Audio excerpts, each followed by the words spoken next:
Ito ang Bombo Radio Philippines. Fully digitalized.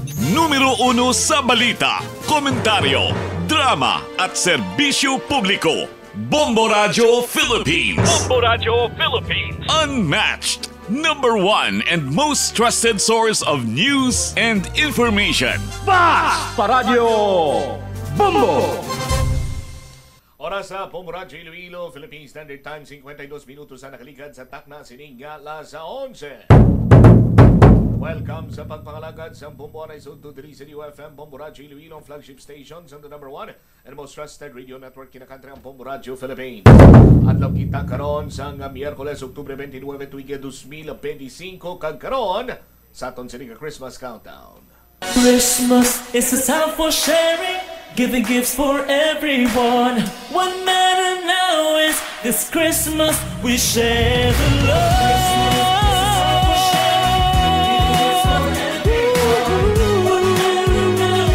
This Christmas we share the love. 57 días na lang kagapasko na. Sa gihapon ni Molaga ni Mong Kurman, Bombo Chama Blanco Hover. Sa madalaguan kag mga nagapauna karon nga mga balita.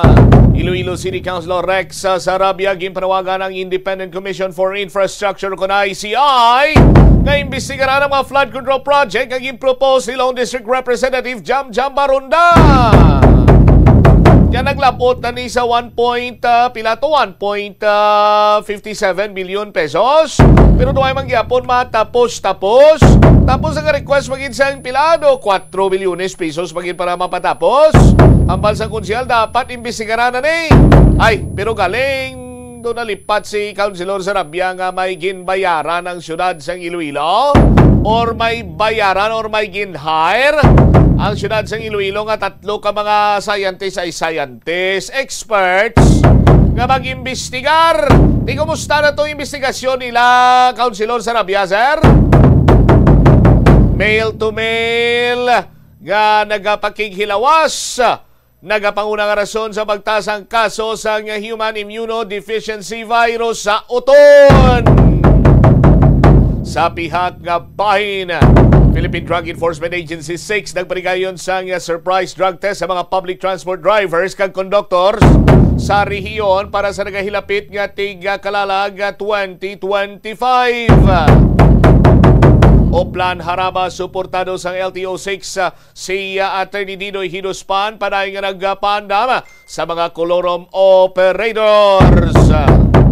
Muni madalagwar mga balita kag impormasyon lokal nga pagatutukan karon sa aton sininga pagpangalagad sa gihapon diri sa palatuntunan na Bumbuhanay sa Udto.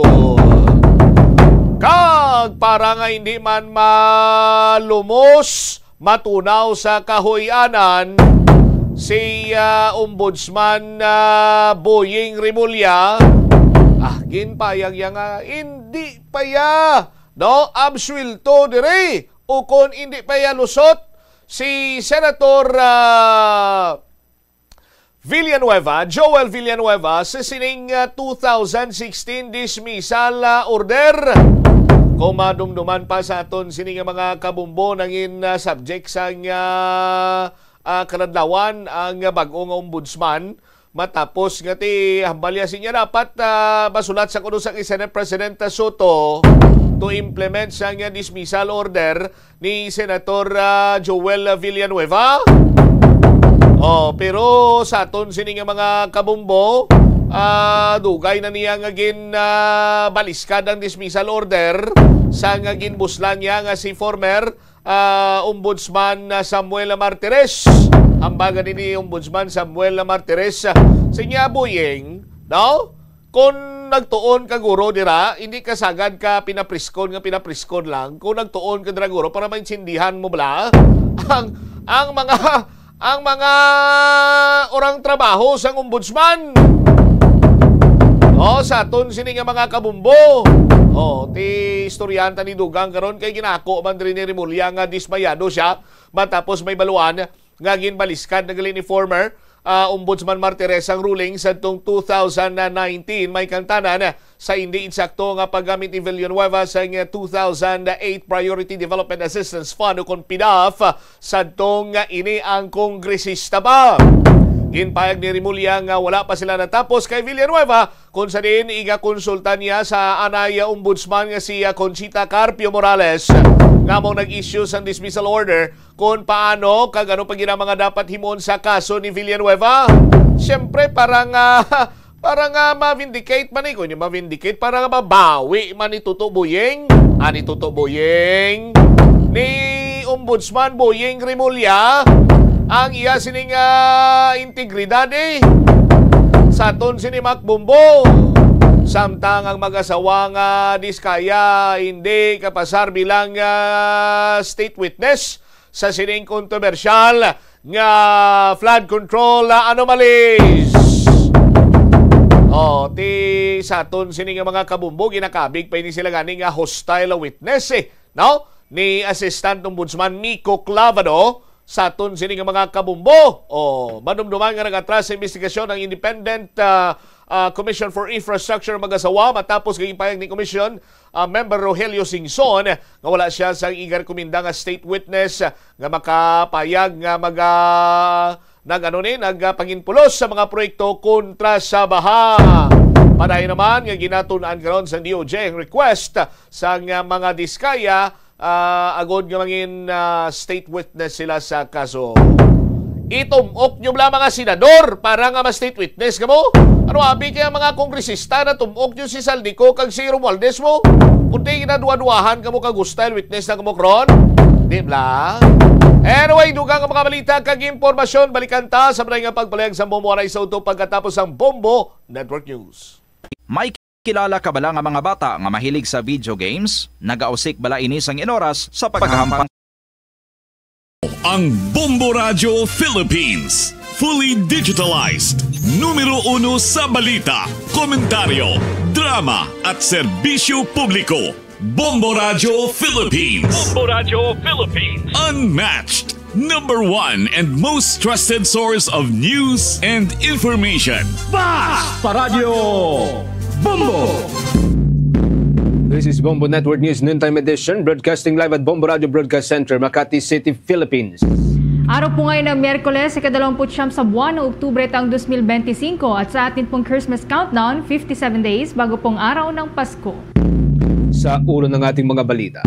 Sa mga pangunahing balita, Pangulong Marcos iimbitahan si Chinese President Xi Jinping sa ating bansa kapag natapos ng pagbuo dun sa bagong Code of Conduct. Bagong National Bureau Investigation Director, formal na pong nanumpa, tiniyak ang pagpapatuloy ng investigasyon sa flood control scandal. Ang mga kilos protesta o serye ng mga kilos protesta posible daw hong isagawa kasabay ng paggunita sa araw ng mga kaluluwa at araw ng mga santo. Ang National Capital Region Police Office naman naghahanda na.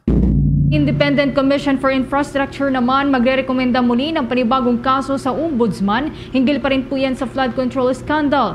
Ang Department of Agriculture naman at DPWH magsasampa na rin ng reklamo dahil sa questionabling Farm to Market Roads project. Abangan sa ating provincial report mamaya o mga ulat sa probinsya, mga pantalan dyan sa may Bicol Region na kapagtala na ng pagtaas ng bilang ng mga biyahero kasabayan ng papalapit na undas. Sa international news naman, Arizona legislator itinangging paid protest ang ikinasang No Kings Rally. At sa sports, balita abangan humamaya si Yomir Marshall, handa na sa laban sa 3-Line Manila mamayang gabi. At live nationwide via satellite, narito hong detalye ng ating mga balita. Siniguro ng bagong National Director o National Director ng National Bureau of Investigation ang pagpapatuloy ng investigasyon nito sa skandalong bumabalot sa mga flood control project sa ating bansa. Sa isang panayam, sinabi ni Officer in Charge Angelito Magno na sa kabila ng pagbabago ng liderato sa naturang opisina ay mananatili ang focus nito sa mga nasimulang pagsisiyasat, lalo na sa nabunyag na anomalya sa mga flood control project. Hindi rin inaalis ng bagong direktor ang posibilidad ng mas malawak na saklaw ng ginagawang pagsisiyasat sa naturang issue. Samantala nangako rin si Magno na babantayan ang iba pang krimen sa bansa, lalo na ang mga high-profile case maliban pa sa public infrastructure scandal. Kasama rito ang paglaganap ng mga Philippine offshore gaming operators na dati nang binabantayan ng law enforcement agencies at iba pang mga krimen. Pinalitan nitong si Magno si dating Judge Jaime Santiago bilang National Director ng National Bureau of Investigation kasunod yan ng naunang pag-resign nitong si Director Santiago. Samantala, kinumpirma po ng Civil Aviation Authority of the Philippines o CAAP na nakaalis na ng ating bansa ang nasa 3 sa mahigit 10 air assets na konektado umano kay dating Ako Bicol Representative Zaldico bago pa man tumindi ang issue kaugnay sa umano'y irregularidad sa flood control projects. Ayon kay CAAP Director General Raul Del Rosario, unang lumipad palabas ng Pilipinas ang isang helicopter noong Agosto 20. Kasunod po yan ng Gulfstream 350 noong August 16, habang ang isa pang helicopter ang nakalabas naman noong September 11. Naitala ng ahensya na nagtungo sa Singapore ang Gulfstream jet, habang sa Kota Kinabalu naman sa Malaysia, dinala ang 2 helicopter. Nilinaw po ng ahensya na hanggang sa ngayon ay wala pa silang natatanggap na freeze order mula sa Anti-Money Laundering Council na ang natanggap pa lamang daw ng kagawaran ay liham na humihingi ng mga dokumento ng mga naturang air assets ng dating mambabatas. Sa ibang mga updates, nakatakda namang magsampa ng mga reklamo ang Department of Agriculture at ang Department of Public Works and Highways kasunod yan ng mga nadiscovereng questionableng mga proyekto. Sa panig ng agriculture, magsasampa sila ng reklamong kriminal kasunod ng pagkakadiscover ng ilang questionableng farm-to-market roads. Ito ay kasunod ng isinasagawang audit sa halos 1,000 farm-to-market road projects sa buong bansa. Ngayon din, patuloy pa ang isinasagawang validation ng ahensya kada araw. Sa Department of Public Works and Highways naman, sinabi ni Secretary Vince Dizon na papanagutin nila ang mga nasa likod ng nasabing proyekto at tiyak na magsasampa rin ng mga reklamo kasama ang Department of Agriculture sa Office of the Ombudsman. Inahayag naman ni Secretary Laurel ng Department of Agriculture na dapat susuriin ng Department of Agriculture officials ang farm-to-market road project sa oras na naipatayo na ng Public Works and Highways Department. Subalit hindi anya ito nangyari. Samantala, sinabi naman ni Secretary Laurel na simula sa susunod na taon ay ang Agriculture Department na ang magiging lead implementing agency ng farm-to-market roads. Malalahon na ang Agriculture Department ng orihinal na namamahala sa naturang mga proyekto hanggang sa inilipat ito sa Public Works and Highways Department nitong nakalipas na Aquino administration. Samantala, kuha po tayo ng report mula naman dyan sa mataas na kapulungan ng Kongreso. Ang Department of Public Works and Highways ay inilaan po ang nasa 50 bilyong piso na unprogrammed funds para po yan sa infrastructure projects noong 2024. Ayon po yan sa pagsisiwalat ni Senator Panfilo Lacson. Kaugnay niyan, may nagkalapang report si Bombo JC Galvez. Ibinunyag ni Senate President Pro Tempore Ping Lacson na umabot sa hindi bababa sa 50 billion pesos mula sa program appropriations ng 2024 national budget ang inilaan ng Department of Public Works and Highways para sa mga proyekto sa infrastruktura, kabilang na ang 30 billion pesos para sa mga flood control projects. Ayon kay Lacson, malinaw na indikasyon ito na patuloy ang ilang opisyal ng Department of Public Works and Highways sa pagpapatupad ng mga proyektong hindi alinsunod sa master plan ng gobyerno. Ipinunto niya na tila nasanay na ang ahensya sa pagpopondo ng mga flood control projects na hindi umaayon sa kabuuang plano ng pamahalaan. Ibinahagi rin ng senador na ang pondo mula sa program appropriations ay tila pinamahagi sa iba't ibang distrito nang walang malinaw na batayan na nagresulta sa pagdami ng mga proyektong flood control. Anya, ito'y patunay na paulit-ulit na pang-abuso sa pondo ng bayan. Samantala, nanindigan din si Lacson na tatanggalin ng Senado ang 42 billion pesos na nakalaan para sa mga social assistance programs o ayuda mula sa program appropriations ng 2026 National Budget Bill. Anya, dapat lamang ng mga ganitong uri ng programa ay ilagay sa regular na budget at hindi sa program funds na nakalaan dapat sa mga foreign assisted projects lamang. Sinabi pa ni Lacson na nagkakaisa mga lider ng Senado, kabilang sina Senate President Vicente Soto III at Senator Sherwin Gatchalian sa paninindigang ito. Sa iwalay na panayam, tinukoy na ni Gatchalian na bukod sa Department of Public Works and Highways, may iba pang mga programa sa panukalang 2026 national budget na kailangan masusing suriin at bawasan ng pondo dahil sa mga questionable o hindi tugmang alokasyon.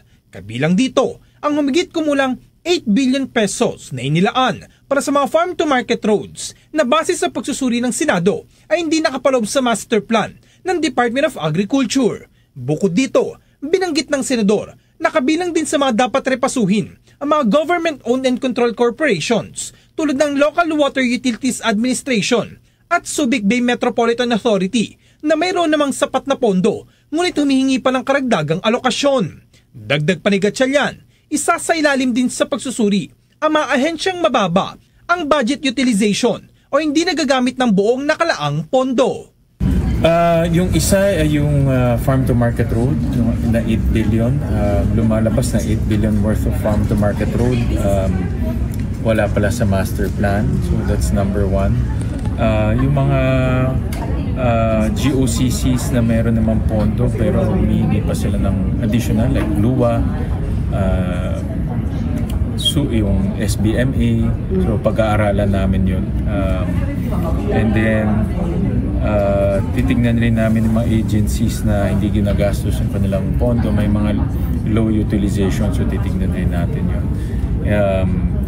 But ang mahalaga ngayon, titignan din namin yung proposals nila to increase, kung alin ba yung mga dapat i-increase. For example, sa CHED, for the tertiary education subsidy, nagre-request sila ng increase dahil may mga 4Ps na gagraduate na ng senior high school. So yung mga ganitong bagay ang tinitignan natin. Para sa Bombo Network News, ako si Bombo JC Galvez and this is Bombo Radio Philippines, the #1 and most trusted source of news and information. Basta Radio, Bombo!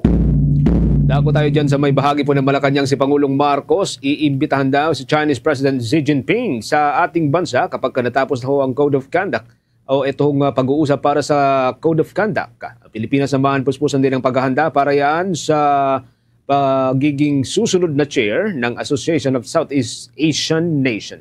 May update po dyan at live report si Bumbuan na Soberano.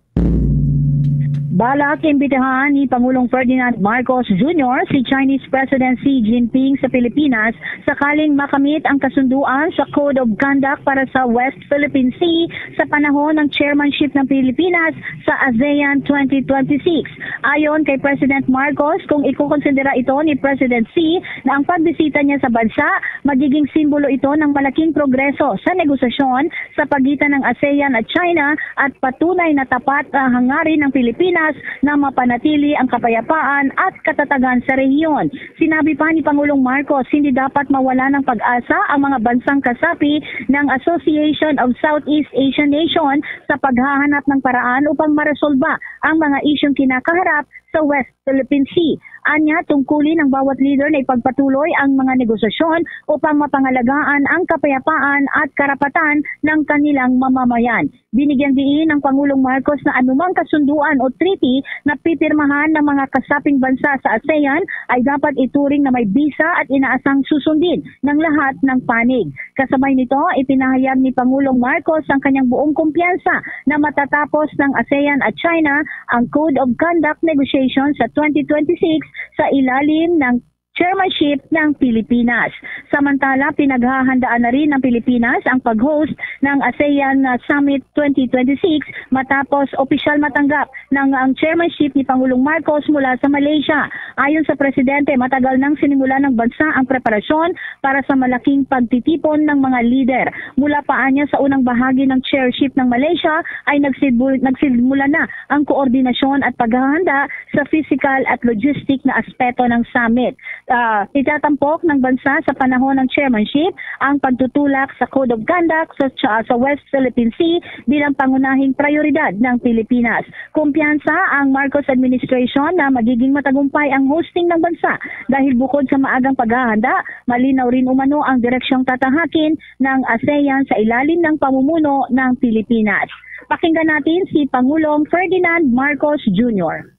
Our commitment to deepen bilateral relations and discuss cooperation on many fields of mutual interest, fields such as security and defense, maritime, climate action, trade, investment, agriculture, and people-to-people relations. And I thank them for expressing their support for our ASEAN chairship in 2026. The Philippine delegation and I are grateful to Malaysia, the chair of ASEAN this year, and our generous host for the successful 47th ASEAN Summit and related summits and 2025 chairship of ASEAN. During the closing ceremony of the summits, Malaysia turned over the ASEAN chairship to us. As the 2026 chair of ASEAN, the Philippines looks forward to building on the gains of Malaysia's inclusivity and sustainability theme and carry ASEAN forward as we, as is our theme, navigate our future.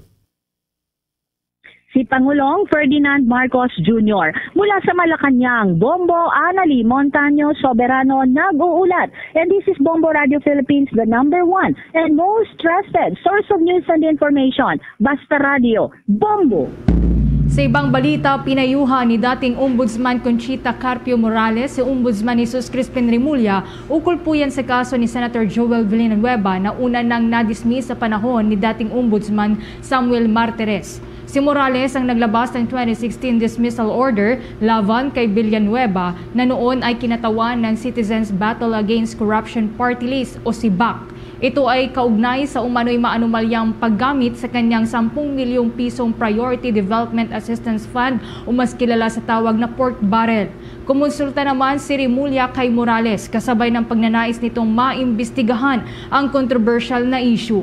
Ayon kay Remulla, pinayuhan siya ni Morales na simulan ang investigasyon sa mismong record ng kaso ng senador. Hindi niya dapat nakukontento sa recollection lamang o memorya at sa halip ay kalkalin ang lahat ng record kalakip ng kaso ni Senator Villanueva. Ayon naman kay Ombudsman Remulla, mayroon ng team na sumusuri sa lahat ng record at dokumento ukol nga sa kaso ni Villanueva. Kabilang sa mga inaaral ng Office of the Ombudsman ay kung ang motion ni Villanueva ay humihiling para ma-dismiss ang kanyang kaso ay inihain po sa prescribed period na 5 araw. Katwiran naman po ng Bagong Tanod Bayan na nilbihan pa si Morales ng hanggang sa 19 na buwan mula noong inilabas ang dismissal order. Kung mayroon anyang motion for reconsideration na inihain ng kampo ni Villanueva, hindi malayong dinismiss din ito ni Morales. Samantala, pinaiimbestigahan din ni Manila Regional Trial Court Branch 18 Executive Judge Carolina Icasiano Sison sa Department of Justice ang umano'y pekeng notaryo sa mga dokumentong naglalaman ng testimonya nitong si Orly Gutesa. Maalalang tumestigo si Gutesa sa isa sa mga pagdinig ng Senado at ibinunyag ang umano'y pagdadala ng kanyang team ng malalaking bulto ng pera sa mga high-profile personalities na umano'y sangkot sa flood control kickback scheme. Ang kanyang salaysay ay naglalaman ng ilang dokumento na umano'y napanataryuhan o nabigyan po ng notaryo sa ilalim ng opisina ni Attorney Petchi Rose Espera. Gayunpaman, inirereklamo ito ni Attorney Espera dahil hindi umano mula sa kanya ang lagdang ipinapakita sa notarized documents. Sa 11-page order na inalabas ni Judge Icasiano Sison, inirerekomenda nito ang paghahain ng falsification charges laban kay Gutesa kung saan tinukoy ang findings ng National Bureau of Investigation na nagsasabing peke ang lagda sa dokumentong ipinakita nitong si Gutesa. Inirerekomenda rin ng Korte sa Department of Justice ang karagdagang investigasyon sa naturang kaso. Maliban dito, sinuportahan din ng Korte ang claims nitong si Attorney Espera na hindi nagmula sa kanya ang pirma na nasa notarized documents na ipinakita nitong si Gutesa. Kung maalala, hindi po sumipot itong si Gutesa sa naunang pagdinig ng Korte ukol sa naunang reklamo rin nitong si Attorney Espera. Ayon sa Korte, si Gutesa at iba pang individual na gumamit sa naturang dokumento ay hindi lamang naglabas itong mga forged o pekeng dokumento at sa halip ay nakibahagi rin sa mismong pamemeke ng mga naturang dokumento. Samantala, kuha pa po tayo ng karagdagang report. Ang National Capital Region Police Office, pinaghahandaan na rin po ang posibleng mga kilos protesta kasabay po yan ng nalalapit na undas. Kaugnay niyan, may nagkalapang report si Bombo Bea Piniza. Pinaghahandaan na rin ng National Capital Region Police Office ang posibilidad ng pagkakasa ng mga kilos protesta ng mga progresibong grupo na matatapat sa paggunita ng undas sa Nobyembre. Sa 10 balitaan sa Camp Crame, inihayag ni National Capital Region Police Office spokesperson Police Major Hazel Asilo na maliban sa undas, kasalukuyan din nilang minomonitor ang mga posibleng grupo na magsasagawa ng pagtitipon sa parehong araw na ito. Anya, hindi na kasi maiiwasan ng mga ganitong sitwasyon, lalo pat malaki ang posibilidad na samantalahin ng ilang mga grupo ang mga panahon na ito upang magkasa ng kanilang mga programa. Kaugnay nito ay may mga inihandaring reserve force ang National Capital Region Police Office na siya namang haharap sa mga rallyista kung sakali mang makipagsabayan nito sa undas. Sa ngayon wala namang nababantay ang mga grupo dahil karamihan sa mga ito ay hindi na kumukuha ng mga kaukulang dokumento gaya ng mga rally permits at malalaman na lamang din anya na mayroon palang mga programa base na lamang din sa kanilang mga inisyal na impormasyon. Sa ngayon kasi meron tayong pinaghahandaan bukod lamang dito sa ating mga dati na mga sementeryo. Nakasabay kasi dito yung ating paghahanda din sa mga rallies, posibleng rally na maganap kasi may mga hindi natin maaalis na sasamantalahin ng ating mga protesters yung kanilang pagtitipon-tipon. Kaya kasama po sa ating paghahanda is yung ating deployment. Meron tayong RSSF na nakahandang i-deploy in case po na magkaroon ng mga lightning rallies or mga protesters sa iba't ibang location po dito sa NCR. Lately, yung ating mga rallies is wala sila lahat mga permit. So nalalaman lamang natin na magkakaroon sila ng mga pagtitipon based dun sa mga initial information natin at agad-agad dun tayo nagdadala ng ating mga personnel para in case lang na talagang dun sila pumunta is naka-ready yung ating mga personnel. Pero with regards sa kung sino may permit, wala pong nai-issuehan pa ng permit ng ating mga local government units. Bilang bahagi naman ng kanilang paghahanda sa mga posibleng rally, nakahanda ang halos 600 mga tauhan o reserve force mula sa district offices at maging mula sa kanilang regional headquarters. Kasunod nito ay kinumpirma naman ni Asilo na wala namang namomonitor na kahit anumang klase ng banta ang pambansang pulisya para sa araw ng undas, ngunit pagtitiyak din ito, mayroon silang malalim na koordinasyon at pakikipag-ugnayan sa iba't ibang ahensya kung sakali naman na magkaroon ng biglaang programa ang mga rallyista. Yes, ma'am. Meron tayong mga naka-reserve na mga for deployment para sa ating mga rally sa mga districts. Ganon din po sa atin sa regional headquarters. Meron po tayong 600 na RSSF na ready for deployment na nasa Camp Bagong Diwa. Wala po tayo na monitor na threats pero patuloy po yung ginagawa natin na pakikipag-ugnayan sa iba't ibang agencies para kung sakali po na magkaroon man ng biglaan na kailangan nating aksyonan. Hindi naman po tayo magkakaroon ng biglaang aksyon natin, magiging ready pa rin po ang NCRPO. Samantala, tiniyak naman ni Asilo na handang-handa na ang kanilang hanay sa ganitong mga sitwasyon at siniguro na hindi ito makakaapekto sa paggunita ng undas ngayong taon. Mula dito sa Quezon City, para sa Bombo Network News, ito si Bombo Bea Peniza. And this is Bombo Radio Philippines, the #1 and most trusted source of news and information. Basta Radio, Bombo! Meron na ho tayong 20 minuto makalipas ang alas 12 ng katanghalian. Abangan mamaya makakausap po natin mga kabumbong nagsisilbi pong direktor ng Manila North Cemetery, si Director Daniel Tan. Kung na pa rin po ito sa preparasyon para sa nalalapit na paggunita sa araw ng mga kaluluwa at araw ng mga santo. Abangan po yan mamaya. Samantala, sa kaugnay pa rin po mga updates para huyan sa undas mga kabombo, pinapatiyak naman ni Department of Public Works and Highway Secretary Vince Dizon na maayos ang lahat ng mga kalsadang kumukonekta sa bawat sementeryo o mga himlayan kasabay po yan ng paggunita ng araw ng mga santo at araw ng mga kaluluwa. Una rito ay pinag-uutos ng kalihim ang mabilisang pagsasaayos sa mga sirang bahagi ng mga kalsada upang hindi maging sagabal at pahirap sa mga magtutungo sa mga himlayan. Inatasan din ng kalihim ang lahat ng Regional at District Engineering Office ng Department of Public Works and Highways na pabilisan ang pagkukumpleto sa mga kalsadang kasalukuyang isinasailalim sa road repair, lalo na kung kayang tapusin ito bago ang undas break. Ilang araw bago ho ang undas exodus, sinimulan na rin ang Department of Public Works and Highways na ipatupad ang tinatawag nitong Operation Zero Potholes, kung saan ay sinisigurong wala pong makakasagabal mga pothole sa mga kakalsadahan na posibleng magdulot pa ng mga aksidente. Pinapatiyak din ng kalihim na may malinaw na marking sa mga kalsada at ipinag-utos ang repainting sa mga hindi ho nakikitang mga linya. Giit ni Secretary Dizon, kailangang magkaroon ng ligtas na kalsada para sa mga pamilyang uuwi sa kanilang probinsya upang bisitahin ang mga namayapa nilang mahal sa buhay o mga kaanak. Lahat ng mga ito, ayon sa kalihim, ay kailangang matapos bago ang inasahang peak ng undas exodus. Samantala, nagpaalala naman po ang Department of Transportation Maritime Sector ng karapatan ng mga biyahero sa karagatan. Kasabay po yan ang pagsisimula ng pagdagsa ng mga pasahero sa mga pantalan sa nalalapit po na undas. Kabilang dito ang karapatan ng mga biyahero sa oras po ng kansilado at naantalang mga biyahe o hindi naman po kaya ay nakumpleto yung kanilang paglalayag. Tinukoy po ng Transportation Department ang nilalaman ng Marina Circular 2018-7 na nagsasaad na karapatan ng mga pasahero tulad ng karapatang maimpormahan ukol po yan sa dahilan ng pagkaantala o pagkakansila ng kanilang biyahe. Karapatan din anya ng pasahero na humingi ng refund o pag-validate muli ng kanila pong ticket nang walang dagdag na kabayaran. Sa oras po na hindi natapos ang biyahe, may karapatan din po ang mga pasahero na madala sa kanilang destinasyon gamit ang iba pang mga barko o katulad na uri po ng transportasyon. May karapatan din ang mga pasahero sa libreng pagkain, komunikasyon at tirahan habang naghihintay ng rescheduled trip. Pero kung hindi posible ang libreng accommodation, maaari silang mabigyan ng katumbas na kompensasyon batay sa presyo ng matitirhan. Umapila rin ang Department of Transportation sa mga mananakay na i-report, maging aktibo sa pag-report po sa mga passenger vessel na hindi sumusunod at rumirespeto sa kanilang karapatan. Umapila naman ang Department of Labor and Employment sa mga employer na aprubahan ang leave ng mga empleyado kasabay po yan ng undas break. Ito ay upang makauwi ng maaga ang mga ito sa kanila pong mga probinsya, lalo na mga magmumula pa rito sa National Capital Region. Binigyang diin din ng ahensya na ito ay mahalagang pagkakataon para magkaroon ng mahaba-habang oras para makapiling ang kanilang pamilya at madalaw ang puntod ng kanilang mga magulang, mga anak o malapit na kamag-anak na una nang namayapa.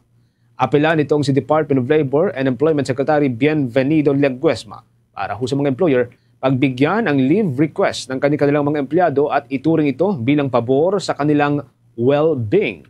Ilang araw ho bago nito ay naglabas na rin ng panuntunan ang naturang opisina para sa tamang pasahod para ho sa mga manggagawang papasok sa Oktubre 31, Nobyembre 1 at Nobyembre 2. Ang Bombo Radio Philippines, the #1 and most trusted source of news and information. Nag-aanyaya sa inyo na makibahagi sa pinakamalaking one-day bloodletting event sa Pilipinas. Dugong Bombo, a little pain, a life to gain. Ngayong Nobyembre 15, Sabado, magsama-sama tayo sa 25 lokasyon sa buong Pilipinas. Katuwang ang Bombo Radio Philippines Foundation Incorporated at ang Philippine Red Cross. Sa mga successful blood donors, makakatanggap kayo ng Dugong Bombo t-shirts while supplies last, plus hot meals and vitamins. Kaya makipag-ugnayan na sa pinakamalapit na Bombo Radio o Star FM station o sa Bombo Radio Philippines Foundation Incorporated through 0917-306-6617. Dugong Bombo, a little pain, a life to gain. Basta Radio Bombo! Para sa cash donations, maaari niyong i-deposit sa Bombo Radio Philippines Foundation Incorporated. Queen Bank Peso Account 008-020-02561 or BDO Unibank Peso Account 004-168-002-903 or Dollar Account 104-160-084-160. Bombo Sports News. Oras natin mga kabombo, meron na ho tayong 26 minutes makalipas ang alas 12 ng tanghali. Sa atin pong sports balita, para ho sa mga nag-aabang sa nalalapit po na laban mamayang gabi, mamayang hapon mga kabombo, nakahanda na pong lumaban itong si Filipino Olympic bronze medalist Yumir Marcial sa Three-Line Manila. Ngayon pong araw ho yan. Haharapin itong si Marcial mga kabombo ang Venezuelan knockout artist na si Eddie Colmenares para yan sa bakanteng World Boxing Champion International Middleweight title. Sa isang panayam, nangako si Marcial ng mahigpit na bakbakan laban po sa kanyang katunggali na may record na 11 panalo at ang 11 panalo na ito ay pawang mga KO o mga knockouts. Nakahanda rin umano ang Pinoy Olympian na ibigay ang kanyang makakaya para sabayan ang agresyon at lakas nitong si Colmenares. Ang laban ni Marcial at Colmenares ay isa po sa mga highlight ng 50th anniversary ng orihinal na tinatawag kong Three-Line Manila, ang bansag doon po sa naging laban noon ni Muhammad Ali at Joe Frazier na naganap noong 1975. Bago nito ay sumailalim sa professional training itong si Marcial, ngunit natin pa rin ang kanyang commitment sa national team kung saan ay maaari pa rin po siyang kumatawan sa Pilipinas sa mga susunod na international meet. Bombo International News. Pinasinungalingan ni Arizona Representative Janelle Cavero ang aligasyon na paid protest ang ikinasang No Kings rally noong October 18. Ito kasi po yung tinuturing na biggest single-day rally sa buong kasaysayan ng Amerika. Sa eksklusibong panayam ng Bombo Radio Philippines, inihayag mismo ng Arizona legislator na isa lamang itong paraan para manipulahin ang sitwasyon sa naturang bansa. Anya, imposibleng binayaran lamang ang nasa 7 milyong nakiisa sa malawakang kilos protesta. Kaugnay niyan, narito ang bahagi ng pahayag ni Arizona Representative Janelle Cavero sa eksklusibong panayam ng Bombo Radio Philippines. No, there is no paid protest in the United States. It's unfortunate that people are defining it as a paid protest. That's one way to look at it, to manipulate what is going on. But you're talking about 7 million people who are on the streets who are accused of being paid protesters. Then unfortunately, that's not enough. Yes, no, it's not such the case. Sa eksklusibong panayam rin ng Bombo Radio, iniulat ni Bombo International News Correspondent USA Marisa Pascual na may ilang protester ang bayad umano, kung saan inihalimbawa pa niya ang isang babaeng protester na namataan sa mga inilunsad na demonstrasyon sa iba't ibang cities sa Amerika gaya ng Chicago, New York at California. Anya, ang Democrats ang sinasabing may pasimuno umano sa malawakang protesta dahil sa pag-abuso ni US President Donald Trump sa kanyang kapangyarihan. Narito ang bahagi ng pahayag ni Bombo International News Correspondent US Marisa Pascual. Itong demonstrations na to, they're saying that it's all being led by obviously Democrats. So they keep saying that Trump is, overstepping his powers, that he's doing all these things. And if you think about it, when we had Biden as a president, he didn't do much. So I'm sure that as a former president of the United States, when Biden was in power, he saw all the abuse and the disrespect that we got worldwide. At that time, when Biden was the president, we did not have no strong country. Pinagtatawanan ang Amerika at that time. So when he became the president, he wanted to make sure people had voted him to be a leader that is going to be unstoppable, to bring America back again, to make America great. Matatandaan, malaking bilang nga po ng mga protester ang nagmarcha sa malalaking cities at idinaos din ang maliliit na pagtitipon sa buong Amerika para sa No Kings protest laban sa administrasyon ni US President Donald Trump, kung saan ayon sa mga organizer, pumalo sa halos 7 milyong katao ang nakiisa sa mahigit 2,000 events may kaugnayan sa naturang protesta sa lahat po yan ng 50 estado ng Amerika. Natapos naman ang malawakang protesta ng mapayapa at walang mga naganap na pag-aresto. Layunin naman ng mga demonstrador sa likod ng No Kings protest na maipahayag ang kanilang galit laban sa mga polisiya ni Trump, kabilang na ang banta sa demokrasya sa kanilang bansa dahil sa animoy pagiging authoritarian o diktador ng pamumuno ni Trump, gayon din ang isinasagawang raids ng mga opisyal ng Immigration and Customs Enforcement o ICE at ang pagdedeploy ng National Guard sa US cities at pagbawas ng pondo sa federal programs lalo na sa healthcare. Meron na lamang ko tayong 28 minutes bago sumapit ang 1:00 ng hapon. Abangan humamaya mga kaumbo, makakausap po natin ang Director ng Manila North Cemetery si Ginoong Daniel Tan. Kaugnay pa rin po ito sa papalapit po na undas o itong paggunita sa araw ng mga santo at araw ng mga kaluluwa. Samantala, sa iba pang mga updates, nagpatupad ng mas mahigpit na seguridad ang Philippine National Police matapos na humupa ang tensyon sa pagitan po ng dalawang angkan sa munisipalidad ng Tipo-Tipo dyan sa may bahagi po ng Basilan. Ang kay Acting Philippine National Police Chief, Lieutenant General Jose Melencio Nartates Jr., sa ilalim po nito ay pinapatupad ang mas pinalakas o pinalawak na peacekeeping at investigative operations sa Tipo-Tipo. Yan po upang matiyak na hindi na umuling uusbong ang tensyon sa lugar. Ito rin niya ay batay na rin doon sa naging direktiba ni Pangulong Ferdinand Marcos Jr. Alinsunod po yan sa patnubay ni Department of Interior and Local Government Secretary Genvic Remulla na siguruhin ang stabilidad sa naturang bayan, pangalagaan ng mga komunidad na sumasaklaw dito at ipatupad ang lahat ng umiiral na batas sa mga lugar na apektado ng naging kaguluhan. Ituan niya ay isasagawa sa pamagitan po ng interagency coordination at proactive na pagpapatupad ng mga pulisiya. Samantala, Nanindigan din ang pambansang pulisya na patuloy na magbabantay sa mga lugar na saklaw ng tipo-tipo kung saan ay nakatakda silang magsagawa ng visibility patrols, pagsuporta sa nagpapatuloy na investigasyon sa insidente at yaong pagpapalawak ng law enforcement effort sa lugar upang matiyak ang kaayusan at kapayapaan sa buong lalawigan.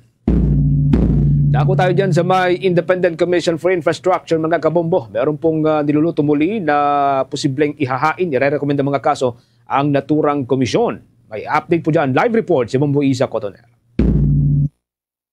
Nakatakdang magsumite ngayong araw ang Independent Commission for Infrastructure ng panibagong interim report at referral sa Office of the Ombudsman para sampahan ng kaso ang ilang dati at kasulukuyang bahagi ng House of Representatives at Senado na umano'y sangkot sa kontrobersyal na flood control projects. Kabilang sa mga pinangalanan ng ICI ay sina Senator Joel Villanueva, Senator Jinggoy Estrada, dating Department of Public Works and Highways Undersecretary Roberto Bernardo, dating Congressman Zaldico, Commission on Audit Commissioner Mario Lipana at dating Congressman Mitch Kahayon Uy. Ayon kay ICI Chairperson Retired Justice Andres Reyes Jr., ang mga personalidad na ito ay iniugnay sa umano'y maanumalyang implementasyon ng flood control program na pinaniniwala ang naging daan sa malawakang korupsyon. Ibinunyag ni Reyes na posibleng nilabag ng mga nasabing personalidad ang direct at indirect bribery, corruption of public officials, Anti-Graft and Corrupt Practices Act at plunder. Batay sa komisyon, nakabatay ang rekomendasyon sa pinagsama-samang ebidensya at sworn affidavits mula kay DPWH officials Engineer Henry Alcantara, Engineer Bryce Fernandez at Engineer JP Mendoza kung saan lumutang ang umano'y kickback scheme na kinasasangkutan ng mga nasabing personalidad. Kaugnay niyan, pakinggan natin ang tinig ni ICI Chairperson Retired Justice Andres Reyes Jr. We will be submitting our interim report and recommendation to the Office of the Ombudsman on the alleged involvement of several incumbent and former members of the House of Representatives and the Senate in obtaining bribes or unwarranted monetary benefits from flood control project contractors. We recommended the filing of criminal and administrative charges against the following persons. 1. Former Undersecretary Roberto Bernardo. Number 2, Senator Joel Jose Villanueva. Number 3, Senator Jose Jinggoy Estrada Ejercito Jr. Number 4, former Congressman Elizalde Zaldico. Number 5, COA Commissioner Mario Lipana. Number 6, former Congresswoman Mary Mitch Kahayon Uy. Ito na ang pangalawang referral na isusumite ng ICI sa Ombudsman. Matatandaan noong September 29, unang inirekomenda ng komisyon ang pagsasampa ng kaso kaugnay ng mga questionableng Mindoro flood control projects na nagkakahalaga ng 2.89.5 million kung saan sinasabing contractor ang SunWest Corporation na pagmamay-ari umano ni dating Congressman Zaldico. Sa kasalukuyan, tumulak na ang Independent Commission for Infrastructure sa Ombudsman upang ihain ang rekomendasyon. Mula sa lungsod ng Taguig, ito si Bombo Isa Cotoner and this is Bombo Radio Philippines, the #1 and most trusted source of news and information. Basta Radio, Bombo! Oras natin mga kabombo, meron na lamang ho tayong 24 minutes bago po sumapit ang alauna ng hapon. Abangan po ang live report mamaya ng isa po sa mga kasamahan po natin dyan sa may National Bureau of Investigation. Formal na pong nanumpa bilang officer in charge ng National Bureau of Investigation si Attorney Angelito Magno. Abangan po ang detalye ng balitang yan mamaya. Samantala sa iba pang mga balita, tiniyak ng Department of Energy na matatag ang supply ng kuryente sa kasagsagan ng weekend holiday, kasabay po yan ng All Saints at All Souls Day. Sa isang statement, sinabi ho ng ahensya na maigting na itong nakipag-ugnayan sa power generation companies, National Grid Corporation of the Philippines at ang mga distribution facilities gayon din sa mga electric cooperatives para mapanatili ang tuloy-tuloy na supply ng kuryente sa kabuuan ng holiday period. Nakalatag rin naman ang contingency measure para matugunan ang problema o posibleng pagtaas ng demand sa kuryente o iyong localized disruption. Magpapakalat din ng National Grid at Distribution Utilities ng technical personnel para agad na marespondehan ang anumang issue may kinalaman yan sa supply ng kuryente. Umapela naman ang Department of Energy sa publiko na pairalin ang episyenteng paggamit ng kuryente sa bahay man o kung hindi man sa mga sementeryo. Sa ibang mga updates tayo mga kabombo, nilinaw ng Bureau of Customs na nananatili sa kanilang kusodiya ang mamahaling sasakyan ng pamilya Diskaya. Ito ay kasunod yan ng lumabas na isang social media post na nagsasabing nakita umano sa Metro Manila ang minamaneho ang isa sa luxury cars ng pamilya Diskaya. Subalit sa isang statement sinabi naman ng Customs Bureau na ang Rolls-Royce na ipinakita sa isang kumalat na video online ay iba sa plate number mula ho sa kanilang kinumpiskang sasakyan ng pamilya Diskaya. Paliwanag pa ng kawanihan na ang lahat ng mga nakumpiskang sasakyan ay striktong binabantayan ng Customs Police. May physical barrier, security personnel at inventory control para maiwasan ang hindi po otorisadong pag-access, pagdalaw o paglalabas sa mga naturang sasakyan. Gate pa ng Bureau na walang nakumpiskang property ang maaring ilabas ng wala pong kaukulang pahintulot.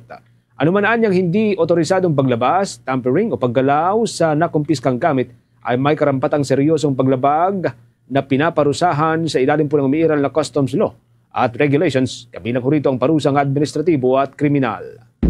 Samantala, umapila po si Supreme Court Senior Associate Justice Marvic Leonen sa mga hukom at mga abogado na labanan na ang katiwalian sa judicial system. Binigyang diin ng mahistrado ang kahalagahan ng tungkulin ng mga nasa hudikatura na gamitin ang kapangyarihan para sa interes ng taong bayan at hindi sa pansariling kapakinabangan lamang. Anya, kailangang isulong lagi ang tama at punahin ang makikitang katiwalian. Kinilala rin ni Leonen ang inilunsad ng Korte Suprema na email platform na integrity@judiciary.gov.ph bilang mahalagang sistema para malikom ang mga sumbong ukol sa katiwalian ng mga hukom at mga kawani ng hudikatura. Ang lahat ng sumbong anya ay rerepasuhin at pag-aaralan ng Supreme Court Ethics Committee para sa investigasyon at posibleng pagsasakdal.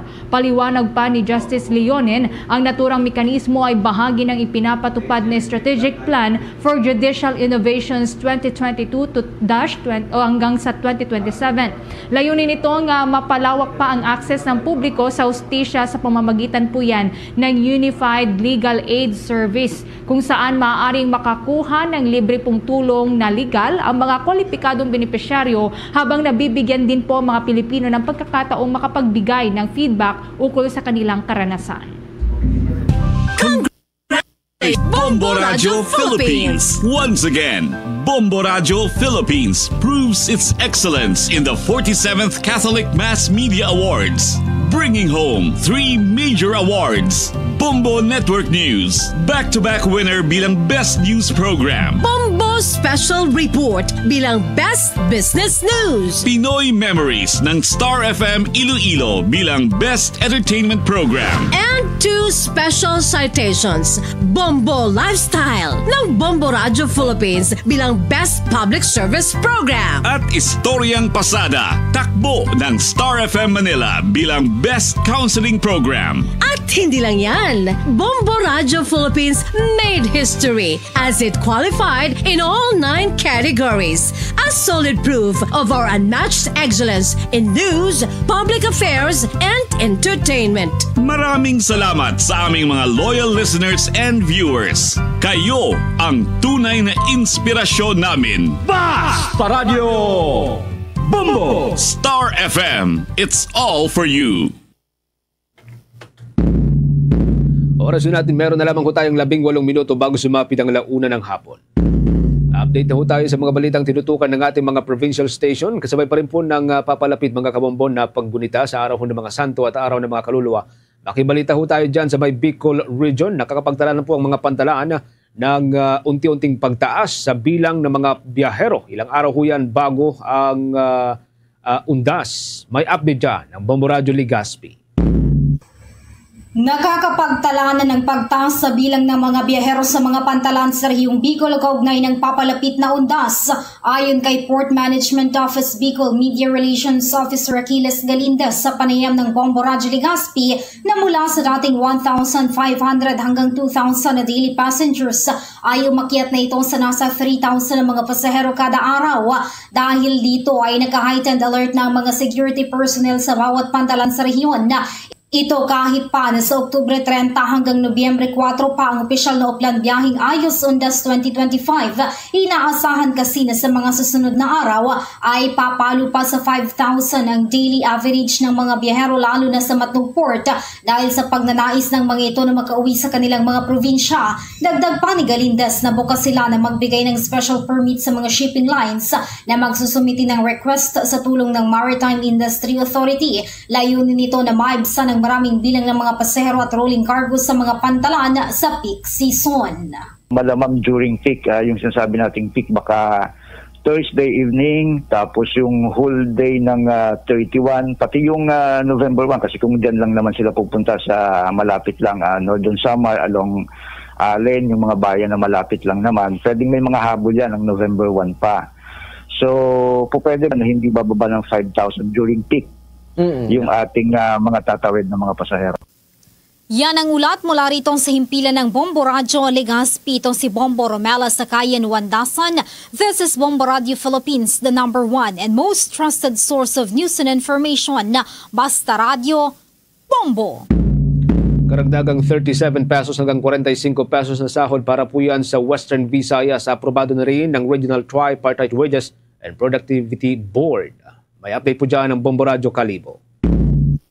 Aprobado na ng Regional Tripartite Wages and Productivity Board Region 6 ang dagdag na 37 pesos hanggang 45 pesos sa arawang minimum na sahod ng mga manggagawa sa pribadong sektor sa Western Visayas. Ayon kay Attorney Sixto Rodriguez Jr., Chairperson ng RTWPB 6, at Regional Director ng Department of Labor and Employment o DOLE 6. Kasunod ito sa serye ng public consultation sa Aklan, Iloilo City at Bacolod City.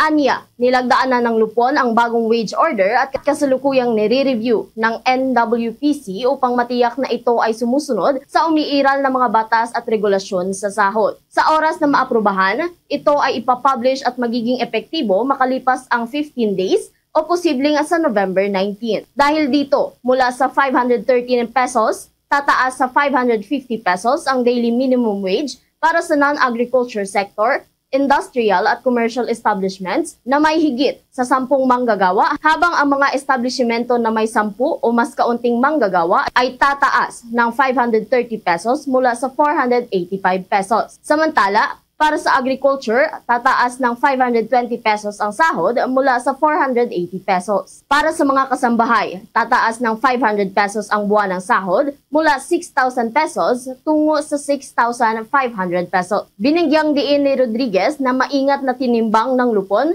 ang kapakanan ng parehong panig bago inaprubahan ang naturang dagdag sahod. Sa lahat ng manggagawang Pilipino sa buong Region 6, may I be glad to inform you that there is now wage order by the Regional Tripartite Wages and Productivity Board that effective November 19, there will be another increase. Magandang balita para sa lahat ng manggagawa sa rehiyon at sana ang panawagan ko lang sa employers, since this is now a law, it will be mandatory in character and you should comply with it.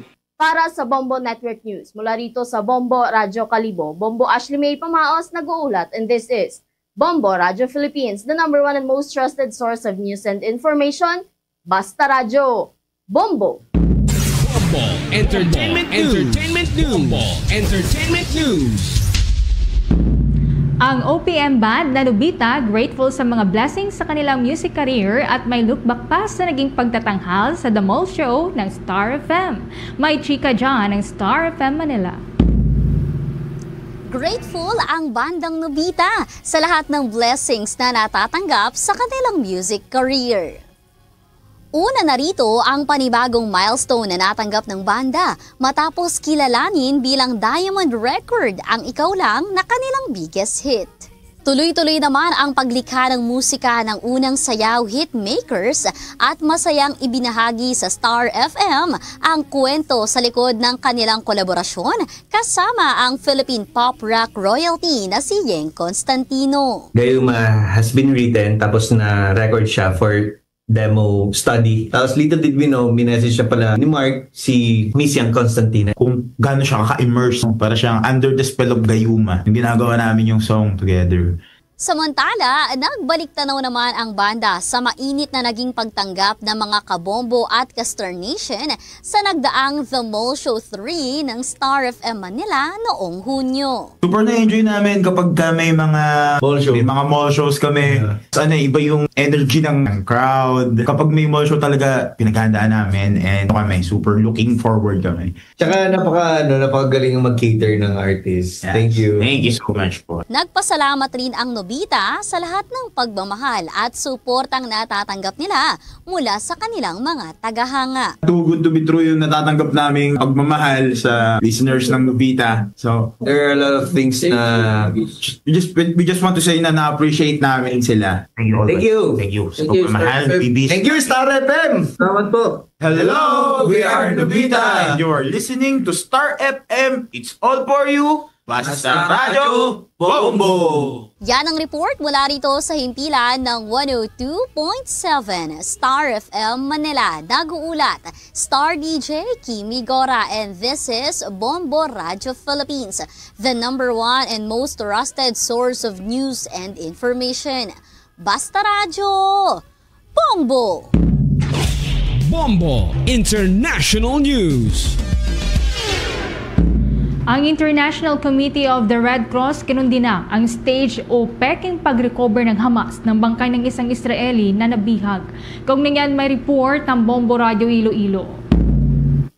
Kinundi na ng International Committee of the Red Cross ang ginawa ng Hamas matapos umano nitong stage o gawing palabas ang pagsasauli ng bangkay ng isang Israeli hostage. Sa inilabas na drone footage ng hukbong Israeli, makikita ang inililibing muna ng mga miyembro ng Hamas ang katawan ng bihag bago ipatawag ang mga kinatawan ng Red Cross at saka ito muling hinukay habang naroon ang mga tauhan ng organisasyon. Ayon kay Bumbuhan Marig Cabiles, International Correspondent sa Israel, sinabi ng International Committee of the Red Cross na wala silang kaalaman na may bangkay na nakalibing bago pa man sila dumating sa lugar. Dagdag pa ng grupo, hindi katanggap-tanggap na may ginawang peking recovery ang Hamas, lalo na't nakasalalay dito ang pagtupad sa kasunduan at habang maraming pamilya pang sabik na naghihintay ng balita tungkol sa kanilang mga mahal sa buhay. Napag-alaman na muling naglunsad ang Israel ng giyera sa Gaza dahil umano sa paglabag ng Hamas sa ceasefire matapos nitong ibalik sa Israel ang mga bangkay na hindi kabilang sa mga bihag na napagkasunduang isasauli. 5 dibisyon ng Israel Defense Forces ang sasabak sa operasyon na binubuo ng 10,000 tropa. Kasama rito ang 12 brigada, infantry, armored, artillery at combat engineering. Si Bombo Marig Cabiles, International Correspondent sa Israel. Para sa Bombo Network News, ito si Bombo Ayan Gahete. This is Bombo Radio Philippines, the #1 and the most trusted source of news and information. Basta Radio Bombo! Sa iba pa pang balita sa ibayong dagat, matapos nga po ang matinding paghagupit sa bansang Jamaica, tinatahat naman po ngayon ng Hurricane Melissa ang isa pang bansa sa Caribbean na Cuba. Sa panibagong update mula sa US National Hurricane Center, muling lumakas ang Hurricane Melissa sa Category 4, kaya't inaasahang tatama ito sa Cuba bilang extremely dangerous major hurricane sa susunod na mga oras. Kaugnay nito, inaasahang maapektuhan ang nasa 5 eastern provinces sa Cuba kung saan inilagay na nga sa ilalim ng hurricane warning advisories ang Granma, Santiago de Cuba, Guantanamo, Holguin at Las Tunas provinces. Samantala, kinumpirma naman ni Cuban President Miguel Diaz-Canel Bermudez na mahigit 735,000 katao na ang inilikas sa kanilang bansa dahil sa Hurricane Melissa. Ilan sa mga lugar sa Cuba na nagsagawa na nga ng evacuation ay dyan po sa mga vulnerable pong mga lugar, kabilang na ang mga malapit sa dam at flood zones. Gayon din po yung mga bulubunduking rehiyon na delikado sa mga pagguho ng lupa. Ang Hurricane Melissa na nga ang itinuturing na pinakamalakas na bagyong tumama sa Caribbean yan sa modern history. Samantala sa panig naman po ng Amerika, tiniyak ni US President Donald Trump na nakahanda silang tumulong kung kakailanganin doon sa Jamaica. Sa kanyang pagbiyahe patungong South Korea ngayong araw, sinabi ng US President na nakaposisyon ng Amerika para magpadala ng tulong doon sa Jamaica na matindi nga pong hinagupit ng Hurricane Melissa dahil doon sa mga idinulot nitong pagbaha. Bombo Sports News. Sa ating sports balita mga kabombo, update po tayo sa nagpapatuloy na Batang Pinoy 2025. Isa kong record breaker na 50-meter freestyle sa Batang Pinoy 2025. Labis po ang kasiyahan matapos na makapagtala ng panibago muling record. May mga development po dyan ng Bombo Radyo Kawayan. Nakapagtala ng bagong record si Mark Justin Africano ng Kawayan City Swimming Team matapos niyang masungkit ang gold medal sa 50-meter freestyle sa nagpapatuloy na Batang Pinoy 2025 National Championships. Naitala ni Mark Justin ang panibagong record na 25.20 seconds. Sa exclusive interview ng Bombo Radyo Kawayan, kay Mark Justin sinabi niya na labis ang kanyang kasiyahan dahil sa panibagong yugto ng kanyang karera sa larangan ng swimming na bunga ng kanyang isang taong pagsasanay. Kung matatandaan, nagtapos lamang si Mark Justin sa ika-4 na pwesto sa 50-meter freestyle noong Batang Pinoy 2024 subalit nakasungkit naman siya ng gintong medalya noong 2022 subalit hindi nakapagtala ng record. Maliban sa freestyle ay nakasiguro rin si Mark Justin ng 8th place sa backstroke at 2nd place sa butterfly. Samantala, labis ding natutuwa si Coach Joy Galeno sa unexpected record-breaking performance ni Mark Justin. Anya, punteriya nila ngayong taon na makakuha ng gintong medalya subalit may bonus pa dahil sa bagong record na naitala ng batang atleta. Sa ngayon, ang swimming ang kauna-unahang gintong medalya ng Kawayan City sa Batang Pinoy 2025. Last year po parang hindi pa po ako masyado ready at wala pa po ako masyadong experience. This year po parang mas ready po ako this year. Yung 50 freestyle po, yun po talaga yung tinarget ko po na ma-break yung record at makuha po yung gold medal. Masaya po kasi yung mga hard work ko po sa training nagbunga na po. Mula rito sa Bombo Radyo Kawayan para sa Bombo Network News. Ako si Bombo Kervin Gamad, nagulat para sa number 1 and most trusted source of news and information, Bombo Radyo Philippines. Basta radyo. Bombo! Karagdagan pa rin sa ating mga sports balita mga kabombo para po sa mga NBA fans. Naging matagumpay ito hong comeback attempt ng Philadelphia 76ers laban sa Washington Wizards gamit po ang overtime win sa skoryan na 135-134. Agad pong nagbuhos ng 40 points ang Washington Wizards sa unang quarter ng laban hanggang sa iposteho ang 16 na puntos o 16 points sa pagtatapos ng ikatlong quarter sa score na 110-94. Gayunpaman, dumanas po ng offensive breakdown ng Washington. Ito ho'y nangyari sa ika-4 na quarter at tanging 16 na puntos lamang ang kanila pong nagawang ipasok. Kumpara yan sa 32 points na nagawang ipasok ng Philadelphia 76ers. Dahil po rito ay naitabla po ang score sa all 126. Pagpasok naman ng overtime game mga kabombo, nagawa ho ng Washington Wizards na iposte ang 5-0 sa unang 3 minuto ng overtime play. Gayunpaman, hinabol po ito ng Philadelphia Sixers at sa loob ng natitirang 2 minuto ay pinilit po nilang ipasok ang 13 o 13 big points habang tanging 3 puntos lamang ang nagawang isagot ng Washington. Tinapos ng Philadelphia 76ers ang naturang laban sa score na 139-134 at ibinulsa po ang malinis na ika-4 na panalo ngayong season. Ngayong season ay 4 na po yung nagawa ng Phila na ibulsa na panalo habang wala pa po itong pagkatalo sa ngayon. Habang ang Washington Wizards naman ay meron na rin pong 2 panalo at 3 pagkatalo. Samantala, nanguna po sa panalo ng Sixers ang guard na si Tyrese Maxey.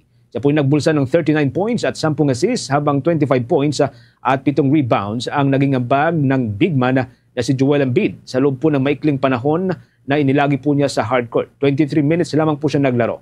Naging malaking bentahe po ng Sixers ang clutch offense sa huling 2 minuto ng laban kung saan ay nakapagpasok po ang Sixers sa magkakasunod na shots sa pangunguna nitong si Tyrese Maxey. Bagaman natalo, naipakita naman ng Wizards ang impresibong opensa kung saan 9 na players nito ang gumawa ng double-digit scores sa pangunguna ng guard na si Alex Har. Siya po'y gumawa ng 31 points at 11 rebounds. Mga kabombo ka Star Nation, tuloy-tuloy lamang po sa pagsubaybay sa ating 32 fully digitalized AM at mga FM station gamit ang ating mga social media pages tulad po ng Facebook, YouTube, TikTok at maging sa Bombo Mobile App. Pwede po ninyong i-download yung Bombo Mobile App gamit po ang inyong mga cellphone, mga kabombo, via Google App Store o Apple App Store para dyan po kayo makinig ng ating po mga live feed o ng ating live radio feed.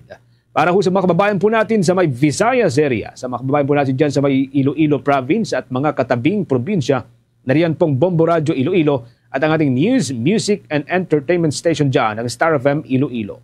Dyan naman sa bahagi po ng Negros area, nariyan pong Bombo Radio Bacolod at ang Star FM Bacolod. Sa probinsya ng Cebu at mga katabing probinsya, nariyan pong Bombo Radio Cebu at Star FM Cebu. Ganon din po sa may bahagi ng Rojas, ang Star FM Rojas at ang Bombo Radio Rojas. Para po sa mga kababayan po nating mga Akyanon, dyan sa may bahagi po ng Aklan Province at mga katabing probinsya, nariyan pong Bombo Radio Kalibo. At dyan naman sa Leyte Province at mga katabi pa ring probinsya, ang Bombo Radio Tacloban. Mga kabombo ka Star Nation, bago po tayo magtapos, samahan niyo po kaming manalangin ng Orasyong Pirata for integrity, truth, and justice.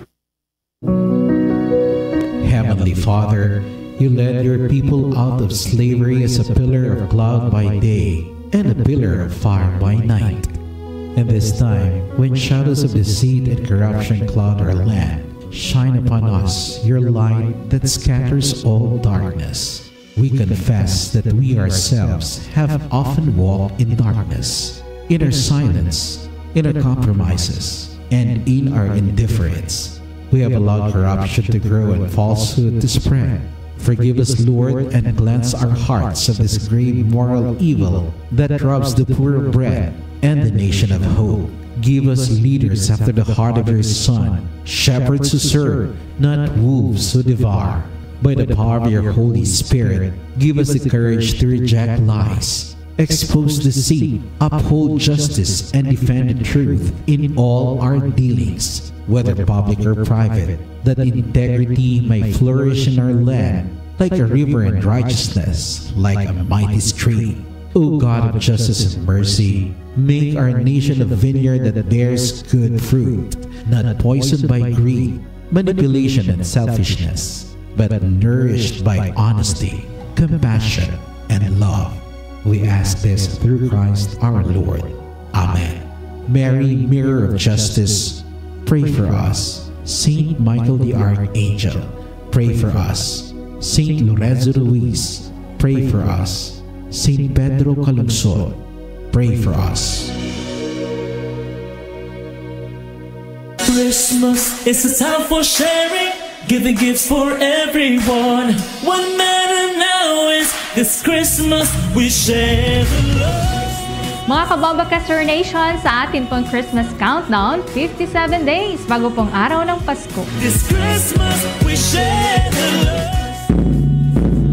Luzon, Visayas at Mindanao, yan na po ang kalipunan ng ating mga balita sa Bombo Network News, ang back-to-back winner ng Catholic Mass Media Awards bilang Best News Program.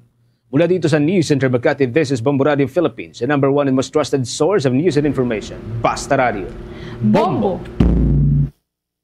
For the most trusted source of news and information, visit our website at www.bomboradio.com. Follow us on Bombo Radio mobile app, Facebook, YouTube, TikTok, and X, formerly Twitter. Like, share, and stay connected. Anytime, anywhere. Oras sa Bombo Radio Iloilo, Philippine Standard Time, impunto 1:00 sa hapon.